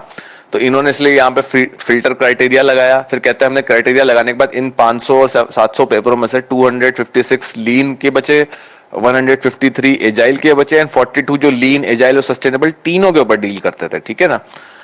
इसके बाद इन्होंने फिर से क्राइटेरिया लगाया कि इन्होंने एब्स्ट्रैक्ट और फुल पेपर को पढ़ा और उसके बाद दे गॉट ओनली 73 पेपर्स, ठीक है ना। तो अब आप देख सकते हो कि इन्होंने कितना बढ़िया तरीके से इसको बता दिया कि इन्होंने सामने वालों को ये बता दिया कि देखो हमने पढ़ा भी बहुत है और हम बात से 73 पेपर्स की करेंगे, ठीक है ना। तो इससे आप देखिए कितना लॉजिकली और साइंटिफिकली आप सामने वाले को अपनी बात कन्वे करते। तो अगर आप सिर्फ 73 पेपर्स का रिव्यू लेके किसी एसआरसी कमेटी के पास चले जाओ तो वो कहेगा यार तुमने अभी तक 73 पेपर्स ही पढ़े हैं, क्या करा तुमने एक साल। वो थोड़ा सा मतलब जस्टिफाई करना एक न्यूबी के लिए थोड़ा डिफिकल्ट हो जाता है। बट अगर आप उसको ऐसे बना के लेके जाओगे कि हमने इतने पेपर्स पढ़े, क्योंकि भाई नेचुरल सी बात है, सर्च होती है तो पेपर्स इतने ही निकल के आते हैं, 500-700 पेपर ही निकल के आते हैं। फिर हम लोग बेसिकली काम यही करते हैं कि उसको फिल्टर आउट कर रहे होते हैं, फिर ये एक्सेल शीट बना के उसमें एब्स्ट्रैक्ट और टाइटल डाल के और उसमें वो इंपॉर्टेंट है कि नहीं है हमारे लिए, और फिर करते करते आपके पास देखिए 73 पेपर्स आए। तो जो लिटरेचर रिव्यू जब आप लोग स्टार्ट करेंगे और उसको उसकी प्रोग्रेस दिखाएंगे तो उसको प्लीज कोशिश करिएगा कि इन पेपर्स, मेटा एनालिसिस पेपर्स में जिस तरीके से ये लोग उसको ये इन्होंने वर्क फ्लो बनाया है उसी को फॉलो करिए आप लोग, है ना।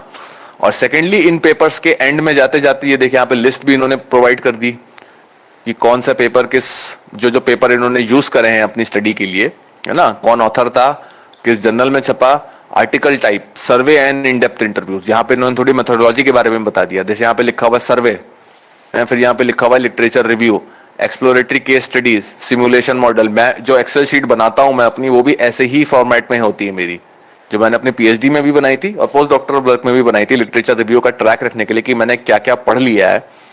तो वो पेपर पढ़ने का एक इंपॉर्टेंट पार्ट है कि आप उसको पढ़ें पेपर को और उसको अपडेट कर दें। बाद में मैंने एंड में भी एक मेथोडोलॉजी करके मैंने डाल दिया था, उसमें मैं ये डालता था कि कंसेप्चुअल है, केस स्टडी बेस है, लिटरेचर रिव्यू है, सर्वे ऑन प्राइमरी डेटा है, सर्वे में इन डेप्थ इंटरव्यूज भी हैं, है ना। तो ऐसे करके जो है ये एक इन्होंने लिस्ट बना रखी है। ये भी लिस्ट आप बना के लेके जा सकते हैं अपनी कमिटीज के पास, है ना, कि ये डायग्राम भी आप दिखा दें, उसके बाद आप लिस्ट भी बताएं कि हमने पेपर्स पढ़े हैं। उसके बाद जो सेकेंड इंपॉर्टेंट काम ये लोग करते हैं मेटा एनालिसिस के पेपर्स में, कि जब आप लिटरेचर रिव्यू कर लेते हो उतने सारे पेपर्स का, है ना, देखिए आपको लिटरेचर रिव्यू करना काफी सारे पेपर्स का पड़ता है, सिर्फ सिलेक्टेड पेपर्स को पढ़ने से कुछ नहीं होता। सिलेक्टेड पेपर से बेसिकली आपको एक डायरेक्शन मिलता है, उसके बाद उन सिलेक्टेड पेपर्स में जो चीजें साइटेड होती हैं आपको उनको जाके पढ़ना चाहिए। उससे क्या होता है कि जैसे लिटरेचर रिव्यू बहुत लोग जो लिखना शुरू करते हैं उसमें क्या करते हैं, वो मतलब ऐसे लिख देंगे जैसे कि एक पर्टिकुलर कॉन्सेप्ट को आप डिफाइन कर रहे हो, है ना। तो पीपल व्हाट डू कि this and this has defined this concept as, फिर उसके बाद 3-4 लोगों की 5 लोगों की डेफिनेशन दे दी, उसे खत्म कर दिया वहां पे। नहीं, ऐसे नहीं करना चाहिए। जब आप एक रिसर्च पब्लिकेशन लिख रहे हो, चाहे आपकी थीसिस हो चाहे पेपर हो, आपको आप एक पर्टिकुलर टाइम पीरियड में छपे हुए पेपर्स पढ़ रहे हो। जैसे इन्होंने 2001 से लेकर 2017 तक पेपर्स पढ़े, 17 साल के में जो लीन, एजाइल और सस्टेनेबल पे काम हुआ, इन्होंने जो है उसको जो है पढ़ा। तो जब आप लिटरेचर रिव्यू लिखो इन किसी भी चीज पे, तो आपको instead of just coating people कि इन्होंने ये कहा, इन्होंने ये कहा, इन्होंने ये कहा, ये तो सबको पता है, वो भी लोग जाके उस पेपर को देख लेंगे। जो इन पेपर्स को पढ़ने से इंपॉर्टेंट जो चीज हमें निकल के आती है कि चीजों को समराइज कैसे किया जाता है। ओके, अब जैसे इन्होंने क्या किया, ये जैसे लीन, एजाइल और सस्टेनेबल, इन्होंने जो इन 3 चीजों पे स्टडी करी, तो इन्होंने क्या किया, सबसे पहले इतने पेपर पढ़ के इनको ये बात इन ऑथर्स को पता चल गई कि ये जो पेपर छपे हैं, कुछ पेपर्स कहते हैं कि एक दूसरे को सपोर्ट करते हैं, कुछ कहते हैं ये कम्प्लीमेंट्री है, कुछ कहते हैं ये प्रीकर्सर है ना, कुछ कहते हैं ये कंपीटिंग है, मींस कि एक दूसरे को कंपीट करते हैं, एक बढ़ेगा दूसरा कम होगा, ठीक है ना। तो ये सब चीजें जो हैं, ये सब इन्होंने कहां से निकाली, इस लिटरेचर रिव्यू को पढ़ के। तो लिटरेचर रिव्यू को पढ़ने का सिर्फ ऑब्जेक्टिव ये नहीं है कि आप उसको जो कोट कर दें कि किसने क्या कहा, उसमें से इनसाइट निकालने की कोशिश करिए, उसको छोटा करके समराइज करने की कोशिश करिए कि आपको ओवरऑल पिक्चर क्या दिख रही है टॉपिक की। इन्होंने ये जो पूरी टेबल बनाई है, ये इन्होंने इसी से किया। और जो इन्होंने से लिखा ना एज सपोर्टिंग पैराडाइम, तो इन्होंने ये यहाँ पे इन पेपर्स का वो भी दीजिए नंबर की, जो हमने यहाँ पे पेपर पढ़े थे इस टेबल में से कौन कौन से ये सीरियल नंबर वाले पेपर हैं जो इसकी बात कर रहे हैं। कौन से अगर सिनर्जिक पैराडाइम्स की तरह इन तीनों को देखते तो कौन कौन से पेपर्स हैं जो इसकी बात कर रहे हैं, कंप्लीमेंट्री की बात कर रहे हैं तो कौन से पेपर्स हैं, है ना। इसी तरीके से कंपीटिंग अगर हम पैराडाइम्स की बात कर रहे हैं तो उन्होंने बताया कौन कौन से पेपर्स जो हमने यहाँ पे सीरियल नंबर में थे वो थे। तो अगर आप इस तरीके से अपने लिटरेचर रिव्यू को स्ट्रक्चर करो अपनी थीसिस में या इवन अपनी प्रोग्रेस रिपोर्ट में जो आप एसआरसीज के पास लेके जाते हैं, तो ये चीज बहुत ज्यादा आपको मदद करेगी दिखाने में। एक तो आपने काम क्या क्या किया है, ऑन पेपर काम की वैल्यू होती है, तो ऑन पेपर आपका काम जो है सॉलिड हो जाएगा। दूसरी बात, आपको भी खुद बहुत अच्छा डेवलपमेंट हो जाएगा अपने कॉन्सेप्ट का, कि जो जो चीजें आप पढ़ रहे हो लिटरेचर में उनका सेंस क्या बन रहा है और उनमें से क्या क्या इनसाइट निकल के आ रही है। जो भी आप अपना टॉपिक पढ़ें, कोशिश करें ज्यादा से ज्यादा पेपर पढ़ें, और ज्यादा से ज्यादा पेपर पढ़ने का वही तरीका है कि आप टाइटल और एब्स्ट्रैक्ट स्कैन करके देखें पेपर आपके मतलब का है। अगर नहीं है तुरंत रिजेक्ट करिए, दूसरा पेपर डाउनलोड, दूसरा पेपर देखिए, लिस्ट में जो सर्च में आया है उसको भी टाइटल एब्स्ट्रैक्ट देखिए मतलब का है, पढ़िए, नहीं है रिजेक्ट करिए, आगे निकलिए, ठीक है ना। तो ये सब चीजें जो है हम शॉर्टलिस्ट करते हैं पेपर्स को, और ये हमें मेटा एनालिसिस वाले जो पेपर्स हैं बहुत अच्छे से बताते हैं, क्योंकि इसमें एक एक चीज, एक एक हमें जो पूरी बारीकियां हैं एक पर्टिकुलर फील्ड में जो चल रही है रिसर्च की, वो हमें पता चल जाती है, ठीक है ना। जैसे इन्होंने यहाँ पे एजिलिटी की क्या क्या कैरेक्टरिस्टिक्स होती हैं, risk hedging, flexibility, knowledge, innovation, visibility, इन्होंने पूरी की पूरी यहाँ पे लिख दी। अब मेरे को एजिलिटी रिफाइन करनी है, मैं इनके पेपर को साइड करके ये चीज बोल दूंगा तो मेरा काम हो जाएगा, मुझे कुछ और पीछे की पढ़ने की जरूरत नहीं। और ज्यादा इनके डिटेल में जाना है इन सब एक एक कैरेक्टरिस्टिक के, तो वो भी इन्होंने यहाँ पे साइटेशन दी हुई है। तो अब आप देख रहे हो कितना काम आसान हो गया है आपका, मेटा एनालिसिस वाला एक पेपर पढ़ने से किसी पर्टिकुलर टॉपिक के बारे में पूरी जानकारी आपको मिल जाएगी, ठीक है ना। सस्टेनेबल प्रैक्टिसेस में क्या क्या आता है ये भी देखिए, इन्होंने पूरा का पूरा स्टडी कर लिया। लीन प्रैक्टिसेस में क्या क्या है, क्या क्या प्रैक्टिसेस होती हैं, उनके पेपर्स इन्होंने सब यहाँ पे इकट्ठे कर दिए। सस्टेनेबिलिटी प्रैक्टिसेस में क्या क्या चीजें आती हैं, उन्होंने सारे पेपर यहाँ इकट्ठे कर दिए। तो अब आप इन पेपर्स को जाकर रेफर कर लीजिए और अपना वो कर लीजिए। तो उसी को इन्होंने यहाँ पे डिटेल में उसकी बेसिकली वो करी है कि जो इंसाइट निकाला है इन्होंने पढ़ के, जो मैं आपसे कह रहा था कि बिग पिक्चर देखना है ना, वो जो है यहाँ पे इन्होंने कर दिया।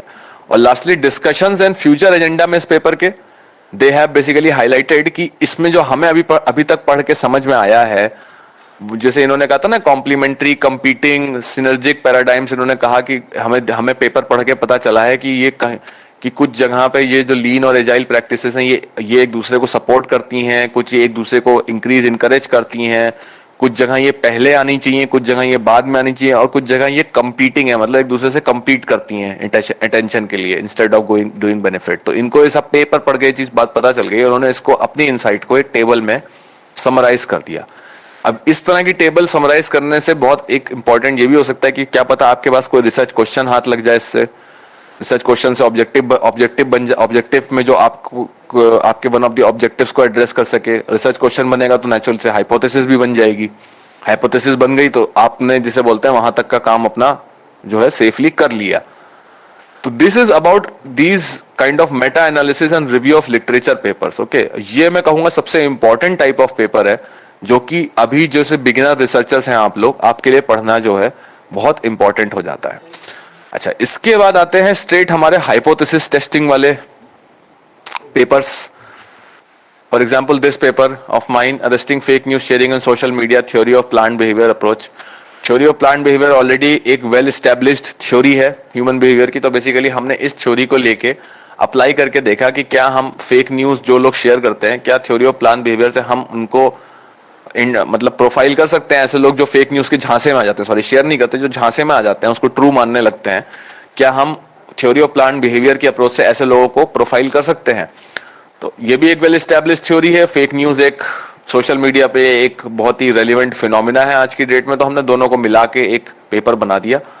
और इसमें हमने क्या किया, इस तरह के पेपर में आपको क्या देखना होता है, इस तरह के पेपर में भी आपको इंट्रोडक्शन से ही शुरुआत करनी चाहिए। सबसे पहले तो टाइटल और एब्स्ट्रैक्ट में पर्पस, मेथोडोलॉजी एंड फाइंडिंग्स, 3 चीजें बहुत इंपॉर्टेंट होती हैं, जैसे मैंने आपको कहा था। वो भी यहाँ पे देखिए हाईलाइट हो रही है कि थ्योरी ऑफ प्लांट बिहेवियर पे लेटेस्ट से अगर आप रिसर्च कर रहे हो, आपका ऑथर क्या, आपका जो सुपरवाइजर वो आपसे कह के आता है कि जरा ये सर्च करो थ्योरी ऑफ प्लान बिहेवियर का। आजकल की जो लेटेस्ट ये आईटी और स्मार्टफोन इन सब के एरा में जो कंज्यूमरिज्म है, उस पर कुछ रिसर्च करने का मन है, कुछ सर्च करके लाओ क्या क्या हो रहा है।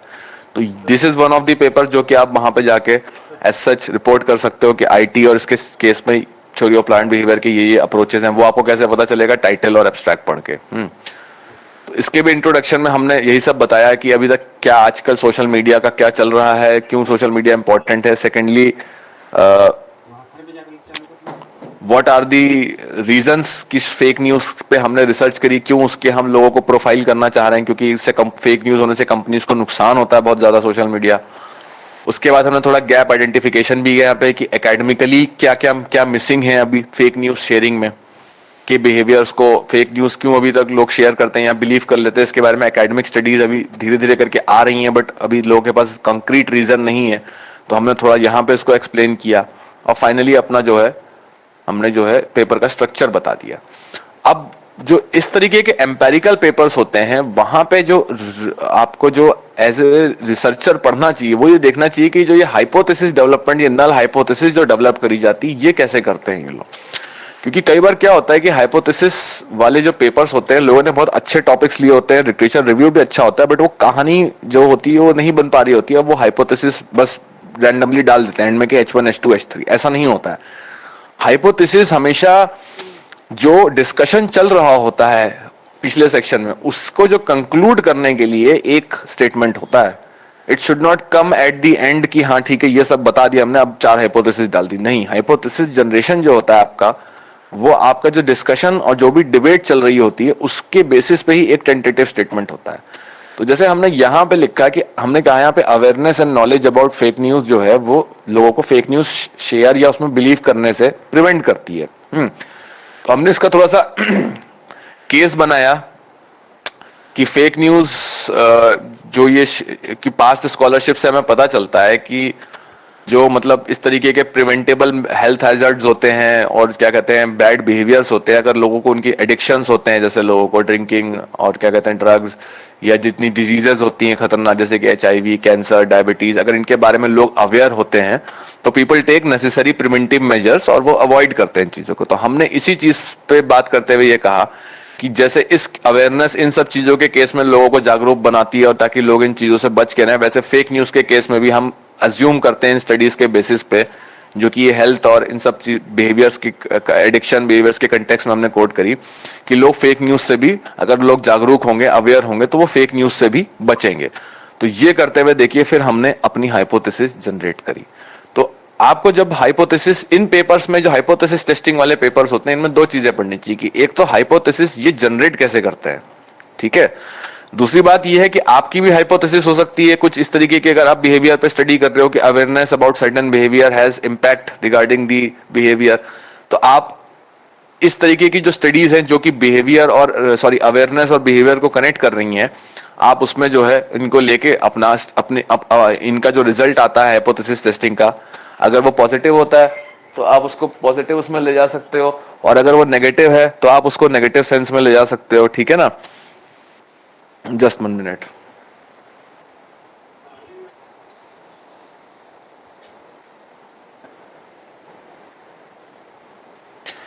तो आप उसको उसमें ले जा सकते हो, है ना। तो ये करने के लिए बहुत इंपॉर्टेंट हो जाते हैं हाइपोथेसिस टेस्टिंग वाले जो पेपर्स होते हैं, ये सारा का सारा हमें हाइपोथेसिस के उसमें डेवलपमेंट में मदद करते हैं, ठीक है। इन पेपरों में हमें यही पढ़ना चाहिए कि हाइपोथेसिस डेवलपमेंट कैसी होती, कैसे ये argument counter argument style follow किया जाता है। मींस कि आप अगर आप हाइपोथेसिस डाल रहे हैं जैसे कि perceived behaviour control has a significant effect on intentions, तो पहले आप परसीव बिहेवियर कंट्रोल का इंटेंशंस पे उन स्टडीज को लिस्ट करते हुए पेपर्स लिखे जाते हैं जो पहले पॉजिटिव रिलेशन दिखाते हैं, फिर कुछ स्टडीज मिलेंगी जो नेगेटिव रिलेशन दिखाएंगी, कुछ दिखाएंगी जो नो रिलेशन। तो आपको सारे साइड्स ऑफ आर्ग्यूमेंट्स जो है लिखने आने चाहिए। सेकेंडली, जो ये हाइपोथेसिस टेस्टिंग वाले पेपर होते हैं, इनके जो मेथोडोलॉजी वाले सेक्शंस होते हैं, अगर आप सर्वे बेस्ड रिसर्च में इंटरेस्टेड हैं, है ना, कि सर्वे कैसे करना है क्वेश्चनियर बना के, तो वो बहुत इंपॉर्टेंट हो जाते हैं कि इसमें एक एक डिटेल में मेंशन किया गया होता है कि कैसे सर्वे इंस्ट्रूमेंट पहले बनाया गया, फिर उसके बाद कैसे आप जो पार्टिसिपेंट्स थे सैंपल कैसे कलेक्ट किया गया, ये पूरा का पूरा ही देखिए यहाँ पे प्रॉपर मेथड में इसको डॉक्यूमेंट किया गया हुआ है, और फाइनली डेटा एनालिसिस कैसे करी गई, फिर मतलब कि क्या टेस्ट लगाए गए, क्या टूल लगाए गए, क्या उनकी क्रिटिकल वैल्यूज है। तो हाइपोथेसिस टेस्टिंग वाले पेपर्स जो होते हैं वो इंपॉर्टेंट होते हैं ऑपरेशनल पॉइंट ऑफ व्यू से पढ़ने के लिए, मीन्स कि जब आप इन टूल्स को लगाना और डेवलप करना सीखते हैं उसके लिए इंपॉर्टेंट होते हैं। और जितनी भी इंपॉर्टेंट बुक्स होती हैं स्टैटिस्टिक्स की जो आपको पढ़नी चाहिए, वो सारी इन पेपर्स की जो एनालिसिस सेक्शन होते हैं उनमें साइटेड होती हैं। जैसे यहाँ पे आप देखिए, ये हायर एट ऑल 2013, ये एक बहुत इंपॉर्टेंट बुक है। अगर जो लोग स्टैटिस्टिक्स वाले हैं, हायर एट ऑल, ये देखिए 2013, a primer on partial least square structural equation modelling, and इनकी दूसरी बुक है मल्टीवेरिएट डाटा एनालिसिस। जो लोग स्टैटिस्टिक्स बेस्ड रिसर्च करना चाहते हैं उनके लिए ये दोनों बहुत इंपॉर्टेंट है, तो इनको जो है इन बुक्स को जरूर विजिट करिएगा। तो ये जो इस तरीके के पेपर्स होते हैं स्टैटिस्टिक्स बेस्ड, ये आपको ऑपरेशनल साइड ज्यादा अच्छे से एक्सप्लेन कर पाते हैं as compare to other type of papers, specially statistical अगर आपको मेथोडोलॉजी यूज करनी है उसके लिए, तो है ना, क्योंकि एक एक टूल की आपको अच्छे से जानकारी प्रोवाइड करा देंगे ये, और कैसे उसको प्रेजेंट करना है वो भी आपको दिखा दिया जाएगा। लास्ट टाइप ऑफ पेपर्स होते हैं वो भी एम्पेरिकल पेपर्स ही होते हैं, बट उनमें जो टूल डेवलपमेंट होता है मैंने आपको बताया वो इतना स्ट्रांग नहीं होता है। इसमें बेसिकली हम जो इश्यूज होते हैं एक पर्टिकुलर प्रॉब्लम से रिलेटेड, जैसे किसी प्रॉब्लम को 10 इशू की वजह से एक प्रॉब्लम कॉज होती है, तो उन इश्यूज में हमको ऐसी स्टडीज में हम ये देखने की कोशिश करते हैं कि कौन से ऐसे इश्यूज हैं जो सबसे ज्यादा इंपॉर्टेंट है, कौन से हैं जो मीडियम इंपॉर्टेंस के हैं, कुछ जो है लीस्ट इंपॉर्टेंट है, और इससे भी हमें फील्ड के बारे में बहुत अच्छी नॉलेज पता चल जाती है। तो जैसे हमने एक पेपर लिखा था, ये 2021 में पब्लिश हुआ था, कि बायोडीजल के सप्लाई चेन के और उसके पब्लिक सेक्टर में यूज के लिए इंडिया में क्या क्या जो है इश्यूज हैं, क्या क्या प्रॉब्लम्स हैं, जो मेन प्रॉब्लम्स हैं। तो पहले हमने इन पेपर में भी हमने क्या क्या डिटेल पहले state of the current production of biodiesel बताया, इंडिया में कितना बनता है, कौन कौन मेजर प्रोडक्ट हमारे कंपटीटर्स हैं, इसमें कंटेम्परेरीज हैं, सारा सेकेंडरी डेटा देखिए हमने OECD से सोर्स किया है। OECD is the most reliable organisation.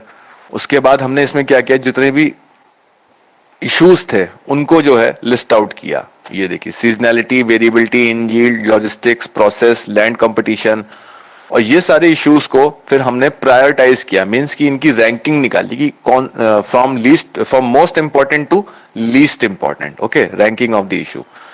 तो इन टाइप के पेपर्स भी आप जो है इनसे निकालने में, इन पेपर्स को पढ़ने में हमें क्या फायदा मिलता है कि जो भी पर्टिकुलर टॉपिक हमारे पास है ना, उसमें हमें यह पता चल जाता है कि इन टॉपिक्स में जो इन्फ्लुएंसिंग फैक्टर्स हैं, जो कि फैक्टर्स पॉजिटिवली इन्फ्लुएंस कर रहे हैं या नेगेटिवली इन्फ्लुएंस कर रहे हैं, है ना, वो क्या क्या फैक्टर्स हैं। तो we can very well list these factors, and उससे जो है हम उनको रैंक भी करते हैं। इसमें मेथोडोलॉजीज भी होती हैं डिफरेंट डिफरेंट। इसमें हमने लगाई थी ये एनालिटिकल हायरार्की प्रोसेस, AHP बोलते हैं इसको।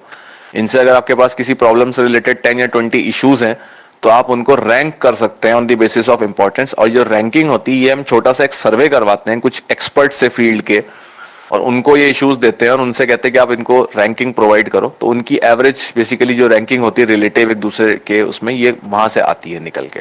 Okay, so this is how 4 types of papers are written, and these are the most typical type of papers that you will encounter in your research in management or social sciences. तो first type of paper was a total conceptual paper जिसमें case study based होती है। ये actually में phenomena को या particular industry को समझने के लिए बहुत important papers होते हैं। Second type of papers we discussed are these detailed literature review और मेटा एनालिसिस पेपर्स। ये जब आप उस टॉपिक के बारे में इन डेप्थ पढ़ना शुरू करते हैं और उसकी पूरी हिस्ट्री और पूरी उसकी करंट स्टेट ऑफ जो आर्ट है उसको जानने की कोशिश करते हैं, तो ये मेटा एनालिसिस पेपर्स होते हैं। ये पेपर्स नए टॉपिक्स की जो सर्च कर रहे हैं लोग उनके लिए भी बहुत इंपॉर्टेंट होते हैं, क्योंकि ये पूरा बना बनाया लिटरेचर एक जगह होता है, तो आप इसमें से जो है टॉपिक्स को चेरी पिक कर सकते हो और इसमें आप नॉवेल टॉपिक्स भी ढूंढ सकते हो। Then we come to the empirical papers, जो कि हाइपोथेसिस टेस्टिंग वाले होते हैं। ये पेपर्स पूरी तरीके से जो होते हैं ये स्टैटिस्टिक्स वालों को पढ़ने चाहिए कि कैसे स्टैटिस्टिकल हाइपोथेसिस टेस्टिंग होती है, कैसे हाइपोथेसिस फॉर्मुलेशन होता है, सबसे इंपॉर्टेंट वो इन पेपर्स से पता चलता है। बाकी जितने भी ये पेपर्स हैं, ये गैप आइडेंटिफिकेशन जो होता है आपका, जिससे कि आपके ऑब्जेक्टिव और रिसर्च क्वेश्चन बनते हैं, ये तो आपको पढ़ना ही पढ़ना होता है हर पेपर में, क्योंकि यही पेपर का सेलिंग पॉइंट होता है, गैप आइडेंटिफिकेशन की वो पेपर नया क्या करेगा। And lastly we have some papers regarding barriers और एनेबलर्स और इश्यूज रिगार्डिंग पर्टिकुलर फिनोमिना, और फिर हम उसको रैंक करते हैं। तो these were some of the papers. अभी ये पर्सपेक्टिव सिर्फ मैंने आपको एक रिसर्चर के पॉइंट ऑफ व्यू से बताया कि आप रिसर्चर के पॉइंट ऑफ व्यू से अगर पेपर पढ़ रहे हैं तो कैसे पढ़ेंगे। अब जैसे टूरिज्म मैनेजमेंट में अगर हम केस स्टडीज पढ़ना चाहें तो हम यहाँ पे गूगल स्कॉलर में केस स्टडीज लिख सकते हैं।